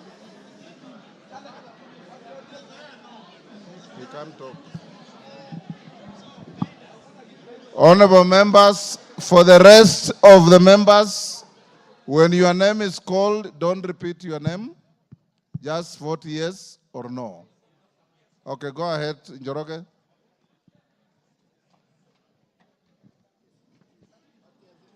Ainab Koi, Samuel Chepkonga, Aina Moi, Benjamin Langat, Aldai, Marian Kitani, Alego Usonga, Samuel Atandi, Awendo, John Walter Owino, Bahati, Irene Joki, Balambala, Shurie Abdi Omar, Baringo County, Florence Jamatia, Baringo Central, Joshua Kandie, Baringo North, Joseph Maglap, Baringo South, Charles Cameron, Belgut Nelson Koech.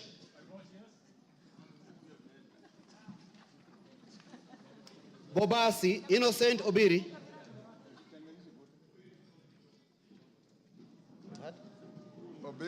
Bobasi Innocent Obiri.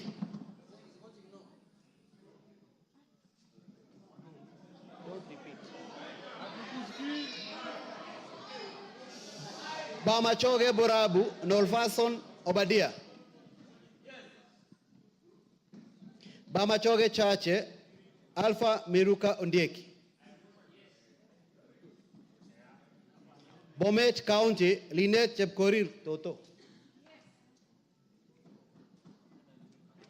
Bomet Centro Richard Cheriot Kilel. Bomet East Richard Kipkemoi Yegon. Bonchari Charles Onchoke. Bonchari Charles Onchoke. Is voted yes. Bondo Gideon Ochanda. Borabu Patrick Osero.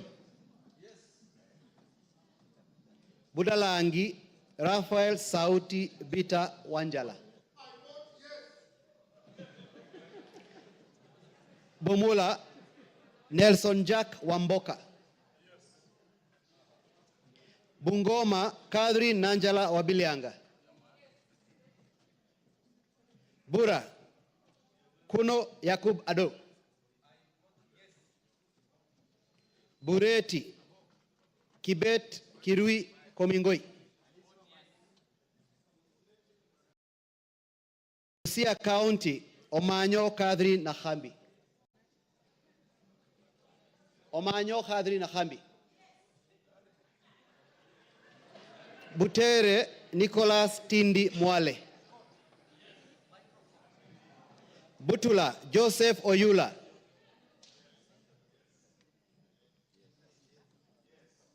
Buuri Muruidhania Rindikiri Mugambi.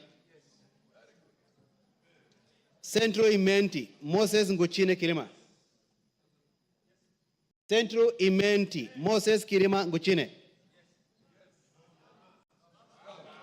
Changamwe Omar Mwinyi. Chebalungu Victor Kipngetich Koech. Cherangani Patrick Simiyu Barasa. Cherangani Patrick Simiyu Barasa.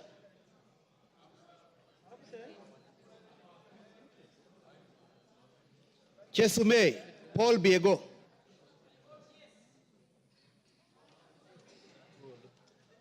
Chuka Iganga Ngombe Patrick Ntuega Munene. Dadab Farama Alim. Dagoretti North Beatrice Elachi. Dagoretti South John Kerry Waweru. Eldama Ravine Musa Sirma. Eldas Adan Kenan.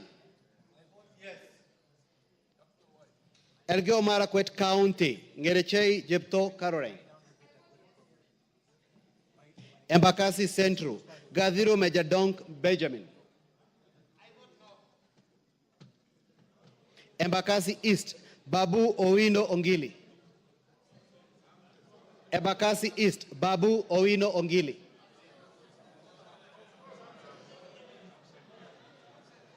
Embakasi North James Gakuya. Embakasi South Julius Mawade.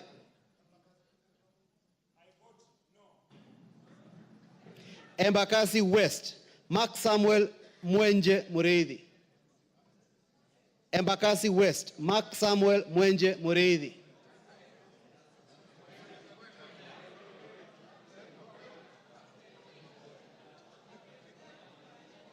Embu County Double N Pamela Njoki.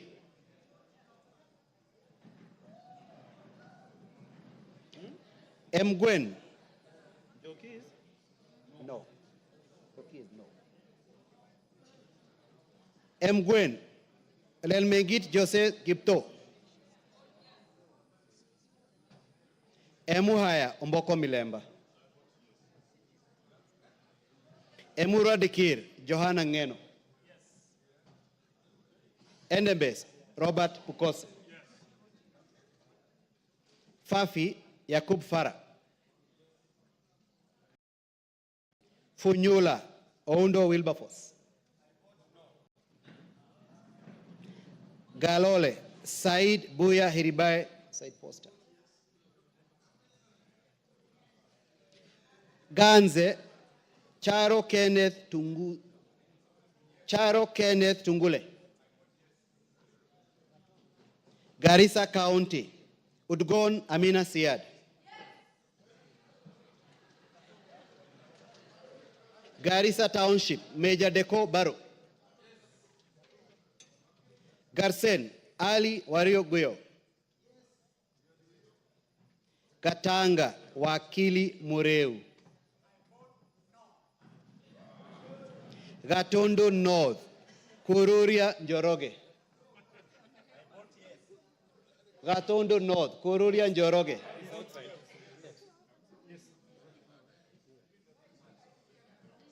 Gatondo South Gabriel Gaduka Kagombe. Gem Elisha Odhiambo. Gichugu Robert Gichimu. Gilgil Mother Wangari Wanjira. Gilgil Mother Wangari Wanjira.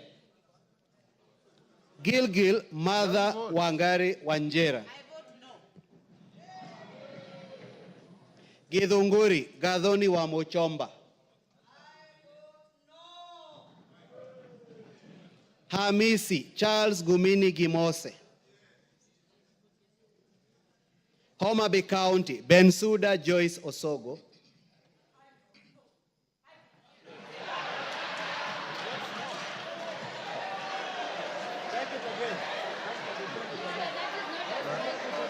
Pardon? Take the vote again. Order Bensuda utaitwa tena.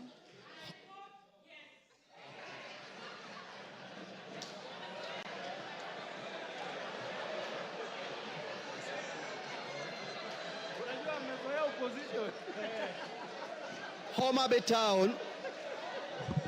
Order members, order. Homa Bay Town, George Peter Kaluma. Igembe Central, Daniel Karido Kili. Igembe North, Taitumu Julius. Igembe South, John Paul Mwirigi. Ijara, Abdi Ali Abdi. Ikolomani, Shinali Barnett. Isiolo County, Mumina Bonaya. Isiolo North, Isiolo South, Bidu Tubi Mohammed.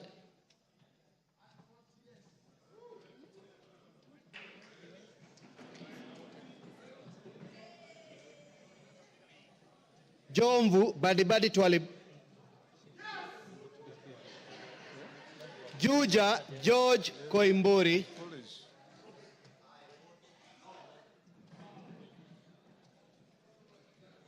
Kabete James Gedua wa Mashukuru. Kabete James Gedua wa Mashukuru. Kabondo Kasipul Ivo Bara. Kabuchai Kalasinga Joseph.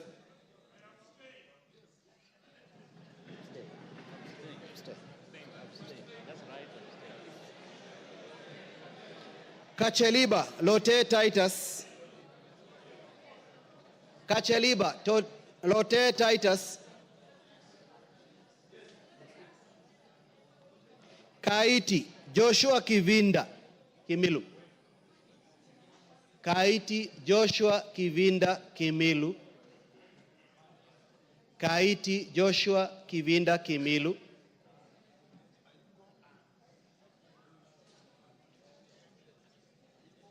Kajiado County, Lea Sankaire. Kajiado County, Lea Sankaire. Kajiado Central, Memusi Elijah.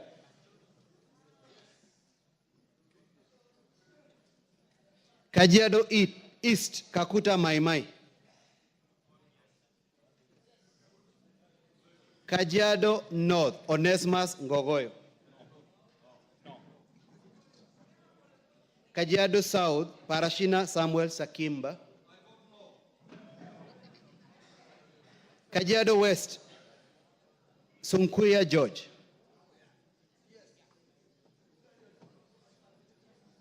Kakamega County, Elsie Muhanda. Kaloleni, Paul Katana. Kamukonji, Hassan Yusuf. Kamukonji, Hassan Yusuf. Kamukonji, Hassan Yusuf.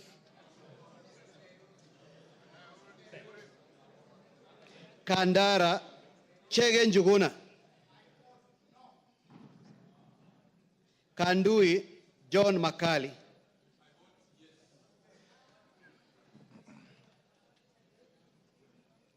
Kangema, Peter Kihungi.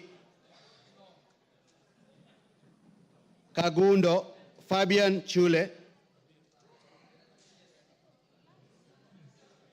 Kapenguria, Samuel Moroto.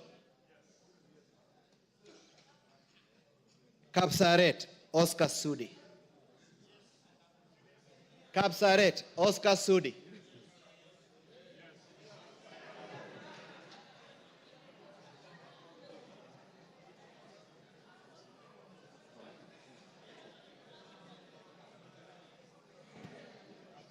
Karachuonyo Okwome Andrew Adipo.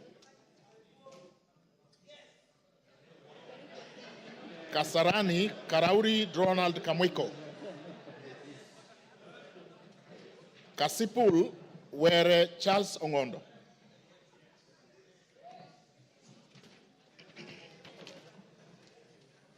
Kathiani Mbui Robert. Keyo North Korir Adams Kipsanai.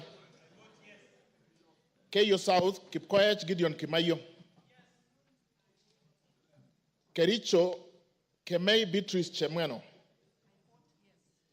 Keses Ruto Julius Kipleting. Keses Kuisero Wangaya Christopher Aseka. Kiamba Wanjiko John Jogona. Kiambu Waidaka John Mashua. Kiambu Waidaka John Mashua. Kiambu Town.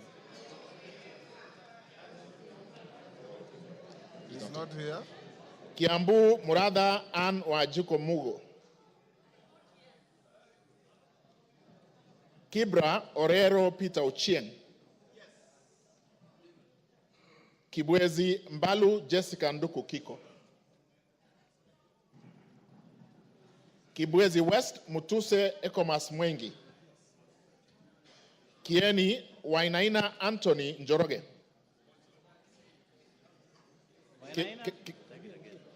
Kieni Wainaina Anthony Njoroge. Kigumo Munyoro Joseph Kamau. Keharu Nyoro Samson Dindi.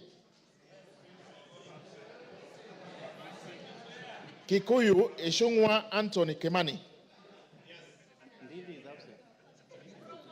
Kilgoris Sunkuli Julius Lekakeny.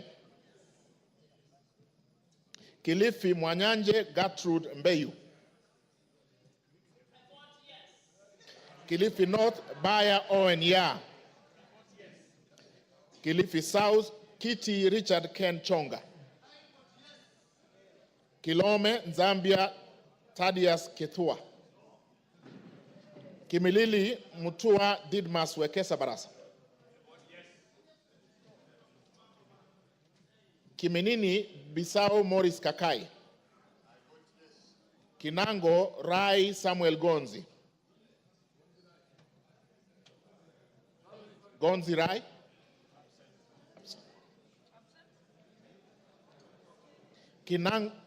Kinangop Thuku Zakari Kwenya.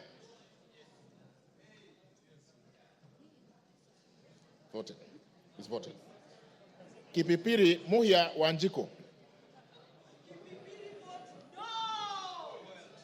Kipkelion East Cheroro Joseph Kimutai. Kipkelion West Hilary Kiplangat Koskei. Kirinyaga Jen Jerry Maina. Kirinyaga Central Gitari Joseph Gashoki. Kirinyaga Central Joseph Gashoki Gitari. Kisauni Bedzimba Rashid Juma. Kisi Donya Doris Aburi. Kisumu Busia Ruth Adhiambo Odinga. Kisumu Central Oron Joshua Odongo. Kisumu East Ahmed Shakil Ahmed Shabir. Kisumu West Rosa Akinyebuyu.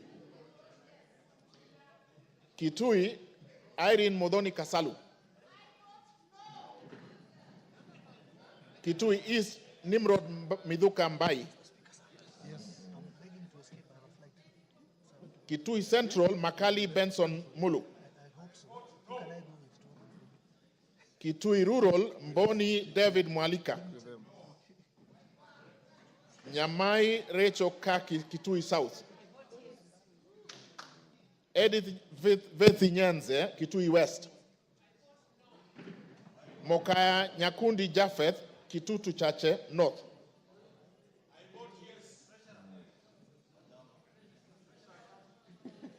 We take it from where? I will repeat from Kitui South. Rachel Kaki Nyamai. She voted. Yes. Nyanza Edith Vethi. She voted. Nyakundi Japheth Mokaya. I vote yes. Kibagendi Anthony.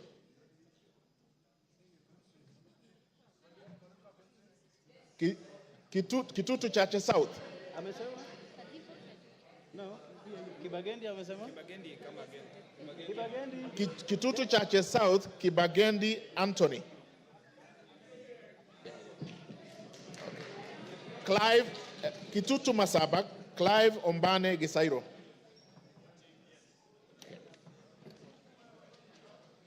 Konoin, Brighton Leonard Yegon. Kuresoi North, Mutai Alfred Kibrono. Kuresoi North. Okay. Joseph Kipkoske Tanui, Kuresoi South. Okay. Kuria East, Masairo Marwa Kitayama. Kuria West, Robi Matthias Nyamabe. Kwale, Masito Fatuma Hamisi. Kwanza, Wanyonyi Ferdinand Kevin. Lafi, Abdurrahman Mohammed Abdi. Lakdera, Mohammed Abdikadir Hussein. Laikipia, Jane Wangeshi Kagiri. Laikipia East, Festus Mwangi Kionjuri. Laikipia North, Sarah Paulata Korere. Ndio. Laikipia West, Stephen Washira Karani. Laisamis, Joseph Lekuton. Lamu, Monica Mudoni Marufu. Lamu East, Obor Weida Muhammad. Lamu West, Modama Stanley Moiruri.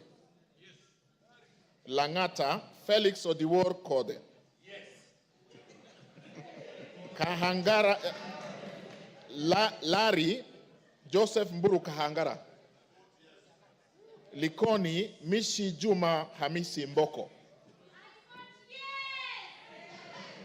Likuyani Innocent Maino Mugabe. Limuru John Kiragu Shege. Loima Akuja Protas Ewesit. Luanda Dick Maungu Oyugi.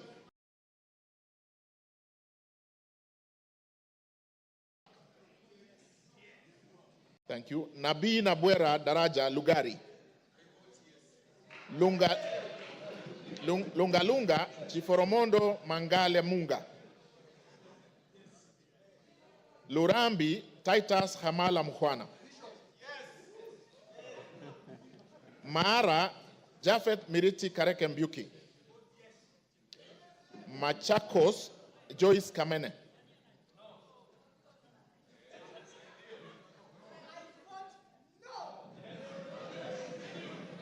Machakos Town Caleb Mutiso Mule.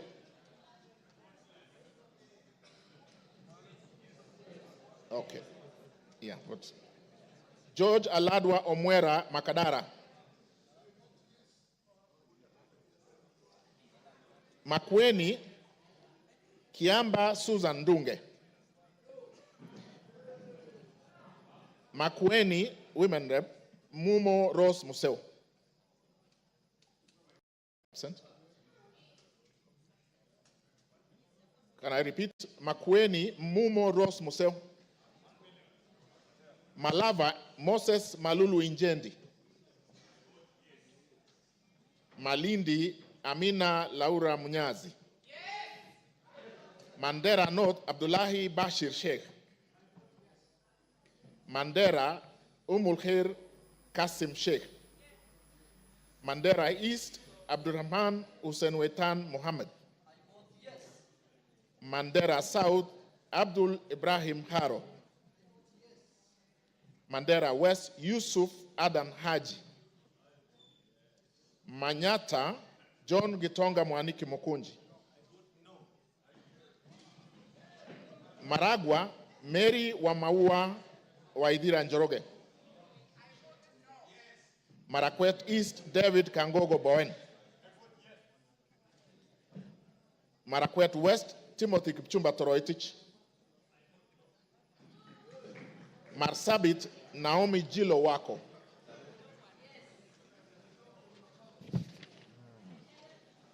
Masinga Mwalio Joshua Mbithi Mutua. Masinga Joshua Mbithi Mutua Mwalio. Matayos Geoffrey Makoha Modanga. Madare Anthony Oluoch. Madioya Edwin Mugogishoki. Okay. Madira Kahugu Eric Mwangi.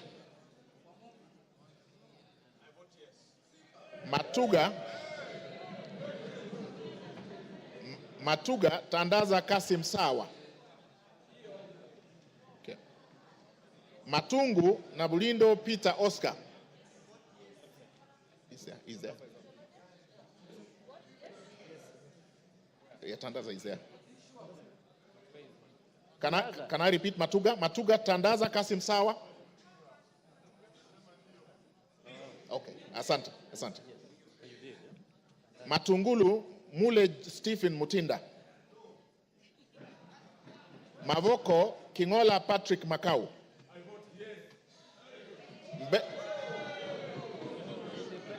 Mbere North Geoffrey Kariuki Kiringa. Mbere South Nebat Bernard Murioki. Mboni Nzioka Erastus Kivasu. Meru Kailemia Elizabeth Karab. Migori Mohammed Fatuma Zainab. Mogotio Kiborek Ruben. Moiben Phyllis Jepkemoy Barto. Molo Francis Kuria Kimani. Mombasa Zamzam Muhammad Chimba. Mosob Abraham Kipsang Kirwa. Moyale Jaldesa Guyo Wako. Msambweni Jaldesa. Okay. Okay, capture. Capture, thank you. Msambweni Badr Salim Faisal. Mount Elgon Fred Kapondi Chesebe.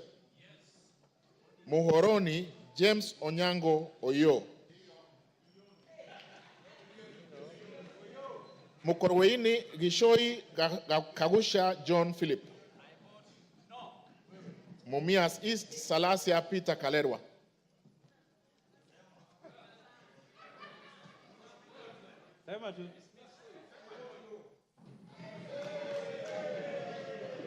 Mumias West Naika Johnson Manya.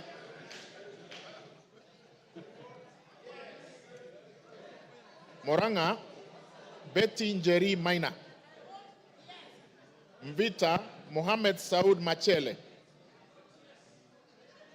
Mwala Musau Vincent Musyoka.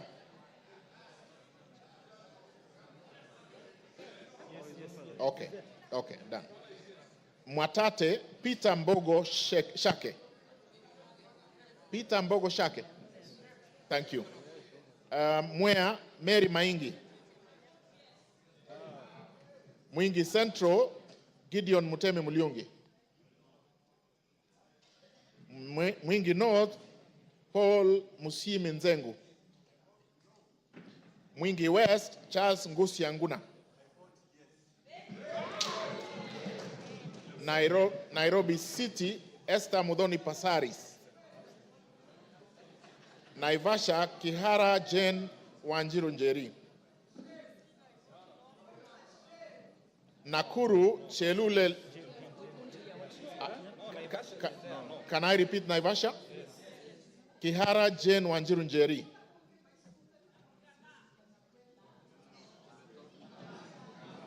Nakuru Liza Chepkorir Chelule. Nakuru Town East Gikaria David. Nakuru Town West Arama Samuel. Nambale Mulanya Geoffrey Ekesa. Nandi Cynthia Chepkoske Muge. Nandi Hills Bernard Kibor Kitur. Narok Rebecca Nonaishi Tonke. Narok East Lemanken Aramat. Narok North Agnes Mantaine Pareye. Narok South Olentutu Kitilai.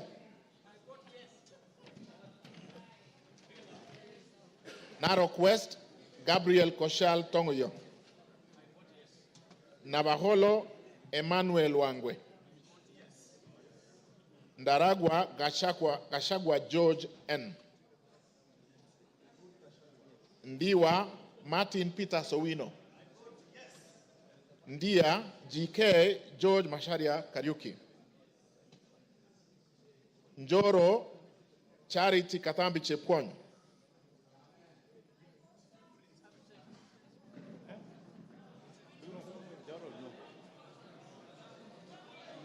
North Hor Guyo Adi Wario. North Imenti Abdul Rahim Dawood. North Mogirango Joash Nyamache Nyamoko. Nyakach Joshua Aduma War. Nyali Mohammed Ali Mohammed. Nyamira Jerusha Momanyi Mongina. Mohammed Ali is here. Yes, he's voted. I repeat, Nyamira Jerusha Momanyi Mongina. Thank you. Nyandarua Gitao Faith Wairemo. Nyando Okelo Jared Odoyo. Nyando votes yes. Nyaribari Chache, Zahir Janda. Yes. Nyaribari Masaba, Daniel Ogwo Kamanduku. Nyatike, Tom Boya Odege. Nyeri, Rahab Mokami Washira.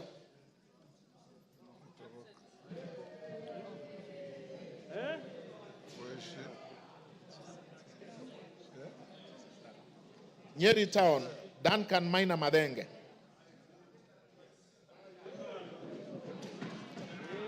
Oljororok, Moshira Michael Mwangi. Olkalau, David Juguna Kiaraho. Odaya, Michael Wambogo Wainaina. Pokot South, David Losiakau Kosing. Rabai, Mupe Anthony Kenga. I have been asked to repeat Pokot South. He said yes. Pokot South, Kosing David Losiakau. Thank you. Rabai Anthony Kenga Mupe. Rangwe Gogo Linian Achieng. Rarieda Amolo Paul Otiende. Rongai Paul Kibetchebor.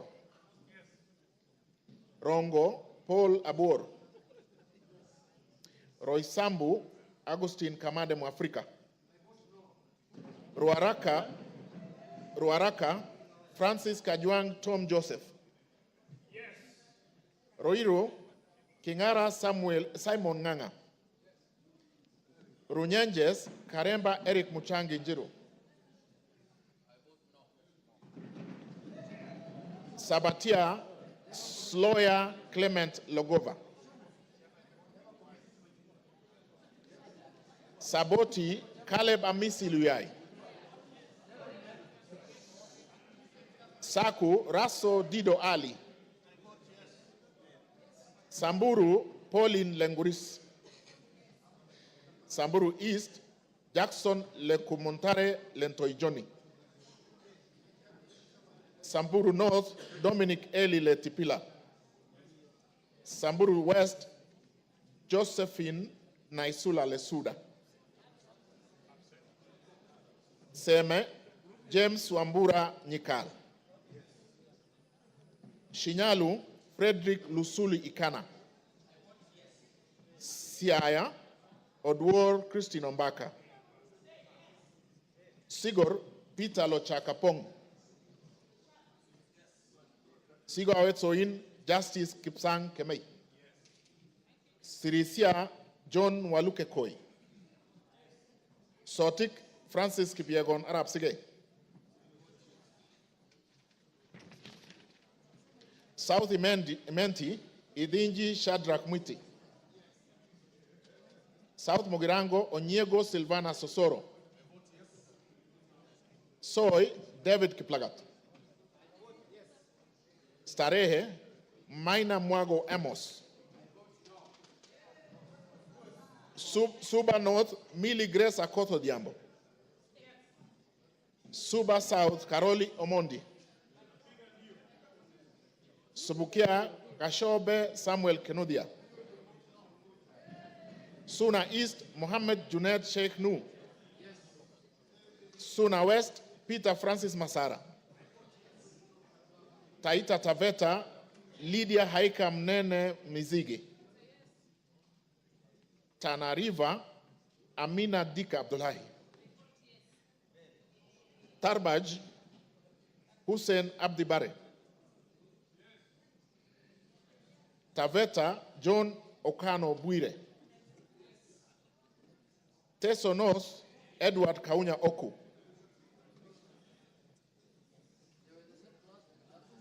Teso South, can I repeat Teso North? Oku Edward Kaunya.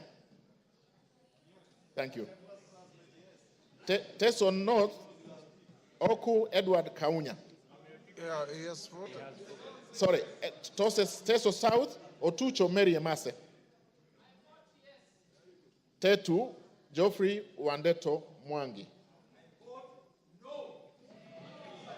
Daraka, Murugara George Gitonga. Tharaka-Nithi Susan Ngugi Nduyo. Thika Town Ng'ang'a Alice Wamboi. Tiati William Kamket Kasait. Tigania East Lawrence Purwaburi. Tigania West John Kanwithia Motunga. Tinderet Julius Melikibiwot. Tongaren John Murumba Chikati. Trans Nzoia Lilian Chebet-Siyoy. Tarbo Janet Chepkemboy Sitiene. Turkana Cecilia Asinyen Gitit. Turkana Central Joseph Namwar Emathe. Turkana East Nicholas Ngikor Nixon Ngikolong.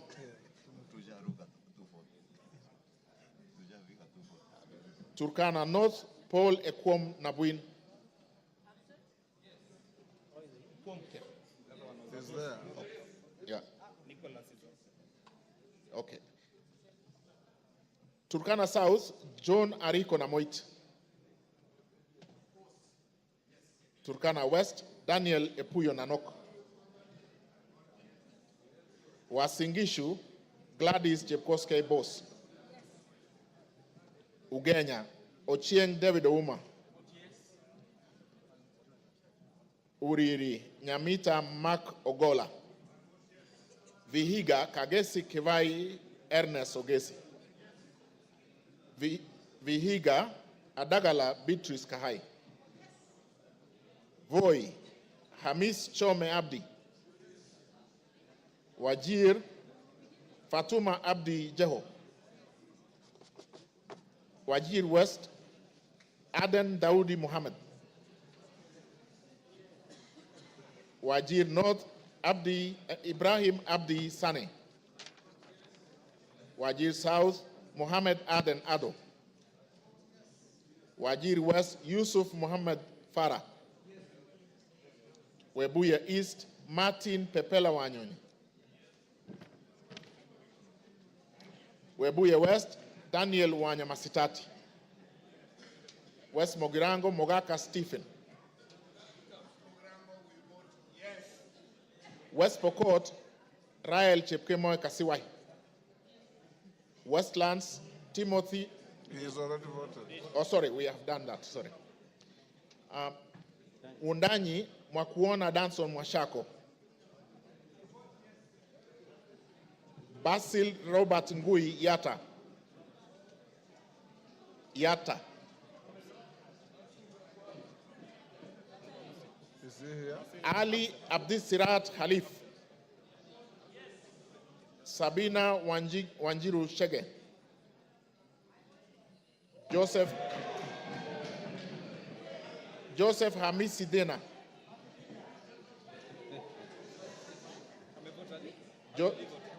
My vote yes. Joseph Hamisi Dena. Okay. Suleka Hulbale Harun.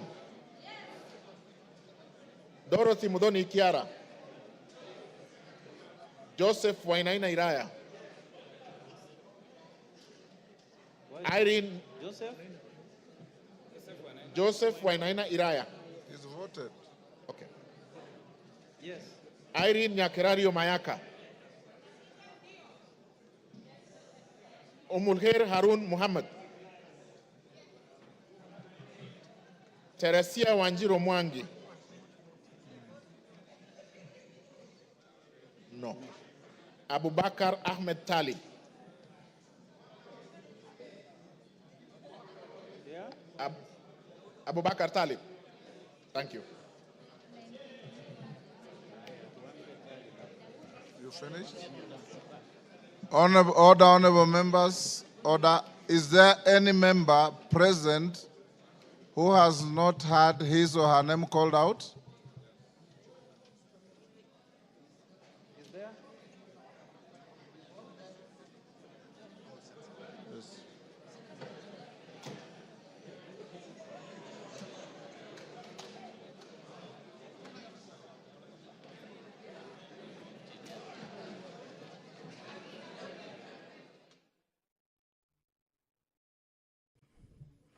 Good evening.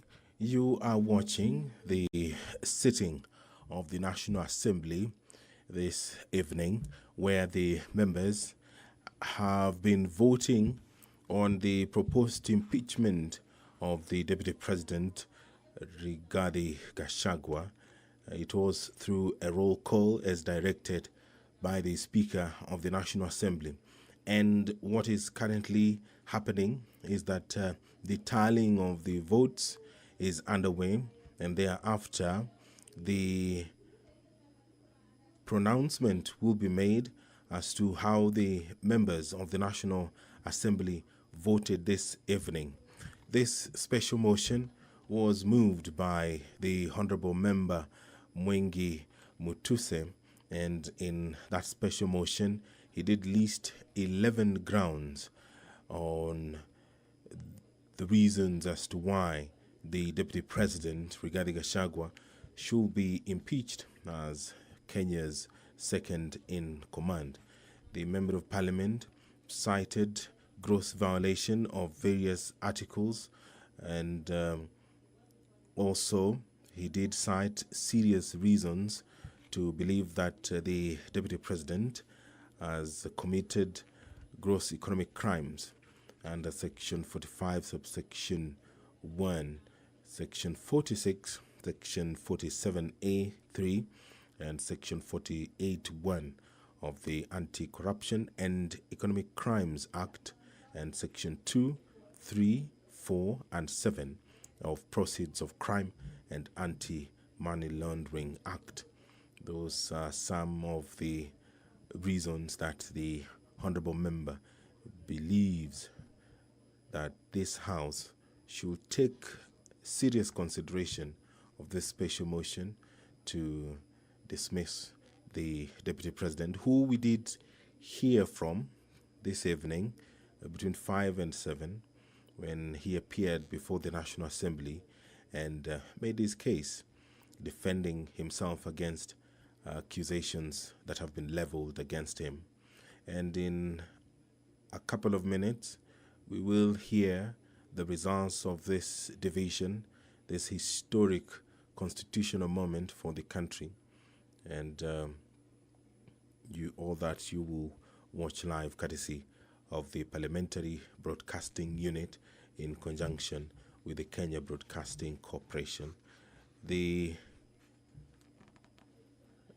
National Assembly was guided by the standing orders, the procedure for removal of the Deputy President, where a member proposes the removal of the Deputy President on the grounds of physical or mental incapacity in terms of Article 150, Sub-Article 1A of the Constitution, Standing Order 63, which talks about the procedure for removal of President on grounds of incapacity shall, with necessary modifications, apply.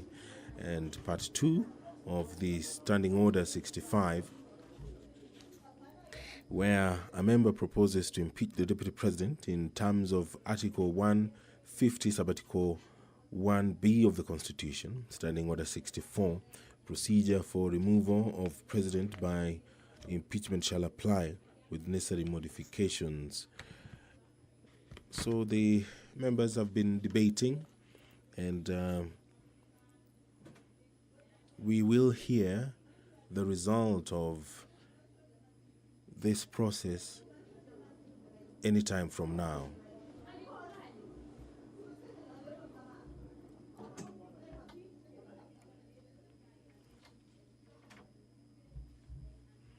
Standing Order 64 of the National Assembly provides for the procedure for removal of President by impeachment. Now, the Standing Order 65 borrows heavily from Standing Order 64, and these procedures,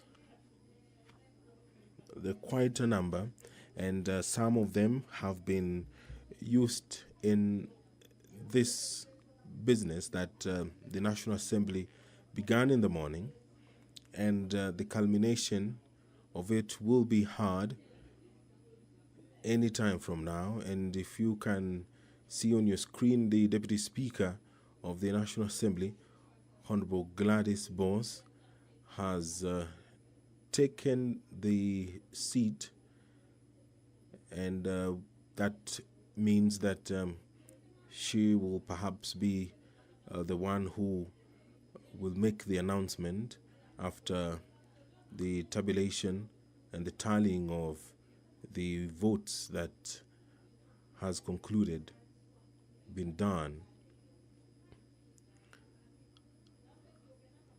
The number required to vote in affirmative, according to the provisions of the Constitution, is 233 members. That is the threshold required to impeach the Deputy President. And there the Speaker has returned. The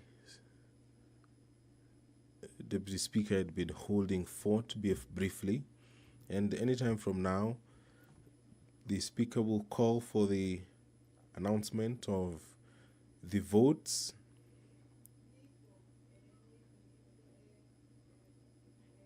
which are currently being verified. It was a requirement that voting be done via roll call, and any moment from now, we will be hearing the result of that roll call. And just a quick recap of the 11 grounds which were outlined by the Honorable Member Mwengi Mutuse. That one, the Deputy President has persistently made utterances threatening to discriminate, exclude, and unlawfully deny sections of the people of Kenya and regions of the Republic of Kenya equal opportunities for public service appointment and allocation of public resources. Ground 2, the Deputy President has made unilateral public statements inconsistent with policy positions collectively adopted by the government and contradicted the President on critical matters of governance and the exercise of the President's functions as a symbol of national unity. Ground 3, that His Excellency the Deputy President interfered with the running of Nairobi City County government by inciting citizens against the lawful directives of the county government on the planning and relocation of markets and publicly disparaging the leadership of the county government and its decisions. Count 4, gross violation of Article 160, Sub-Article 1 of the Constitution on the institutional and decisional independence of judges.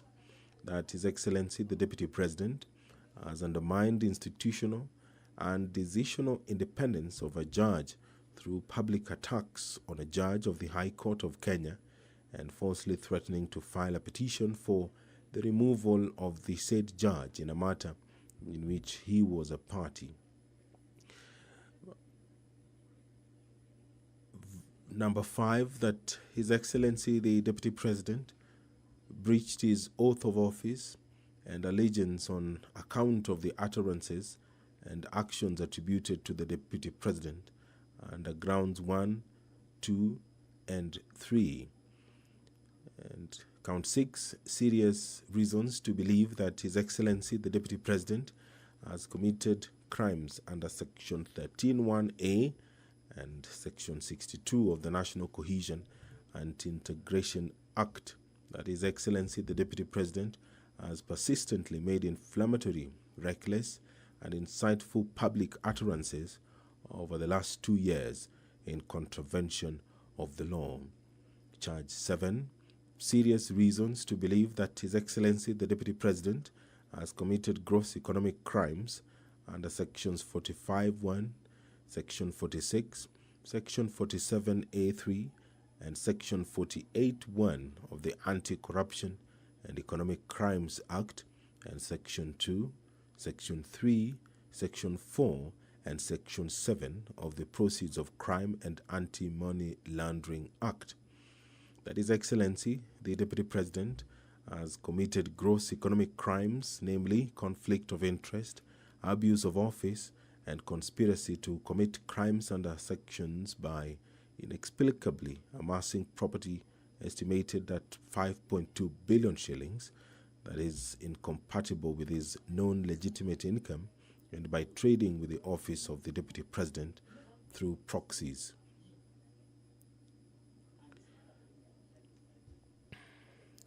Charge 8, serious reasons.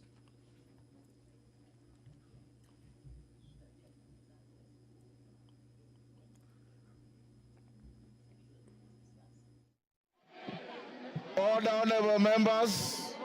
Give me that. Give me this. Order. Order. Osoro. Order. Order.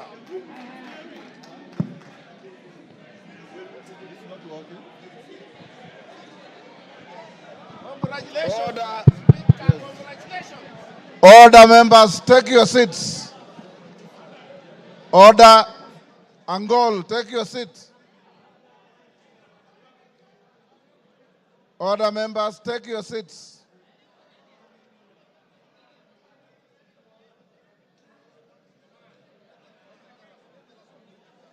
Yeah, I know. Yes. Where's the adjournment note? Order, members, order. Take your seats. Order, honorable members, take your seats for the tellers.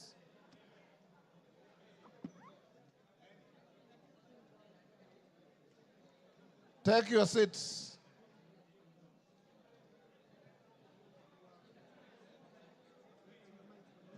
Honorable members, Haika, take your seat. Aburi, take a seat.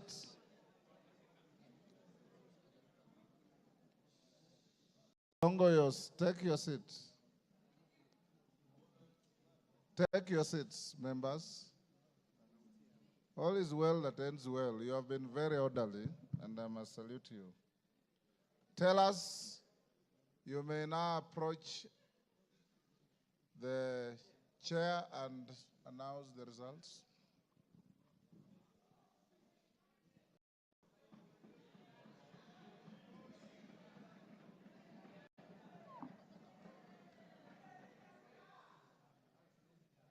Honorable Speaker, based on the responsibility you bestowed on me, Jared Okello, MP for Nyando, Zahir Janda, Honorable Onesmus Ngogoyo, and Honorable Njeri Maina, we are here to declare the results as follows, Honorable Speaker. The nays, 44. Abstentions, 1. And the ayes, 281.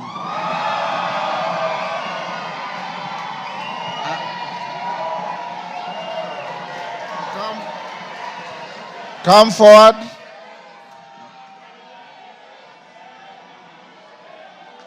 Order.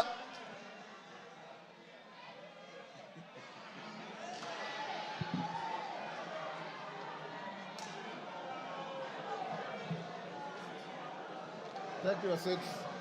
Order, members, order. The House is still in session. Tellers, take your seats. Bensouda, take your seat.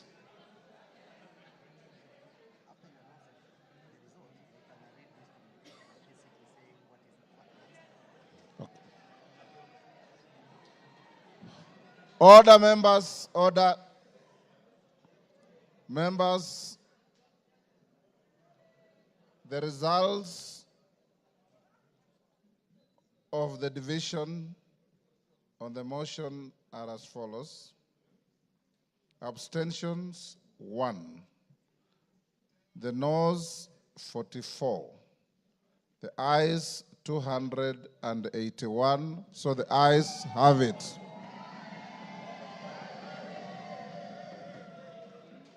And the results brought to the Speaker are duly signed by all the 4 nominated tellers. Honourable members, I have a short communication following that.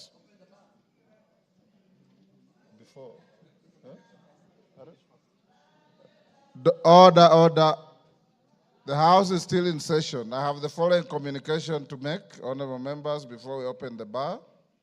On the decision of the National Assembly, on the special motion on the proposed removal from office by impeachment of His Excellency Rigathi Gachagua, the Deputy President of the Republic of Kenya. Honourable members, as I had guided the House earlier in today's sitting, Article 145(2) of the Constitution sets a threshold of at least 2/3 of the members of the National Assembly to vote in support of a special motion for proposed removal by impeachment of the Deputy President of the Republic for the motion to be carried. According to the results of the division on the motion that I've just declared, a total of 281 members, being more than 2/3 of the members of the National Assembly, have voted in support of the motion. Article 145(2)(a) of the Constitution provides that, I quote, if a motion under Clause 1 is supported by at least 2/3 of all members of the National Assembly, the Speaker shall inform the Speaker of the Senate of the resolution within 2 days. In this regard, I'll proceed to discharge the singular duty placed on me by Article 145(2)(b) of the Constitution and under which to notify the Speaker of the Senate of the resolution of the National Assembly. The clerk is directed to prepare the necessary documentations to accompany the resolution. The House will resume tomorrow, Wednesday, 9th October 2024, at 9:30 a.m. to resume with the regular business as scheduled by the House Business Committee. I thank you. Members, will you now be upstanding? Draw the bar.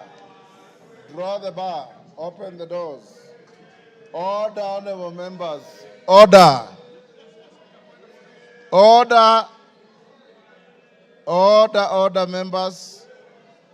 The House will now be adjourned until tomorrow, 9:30 a.m.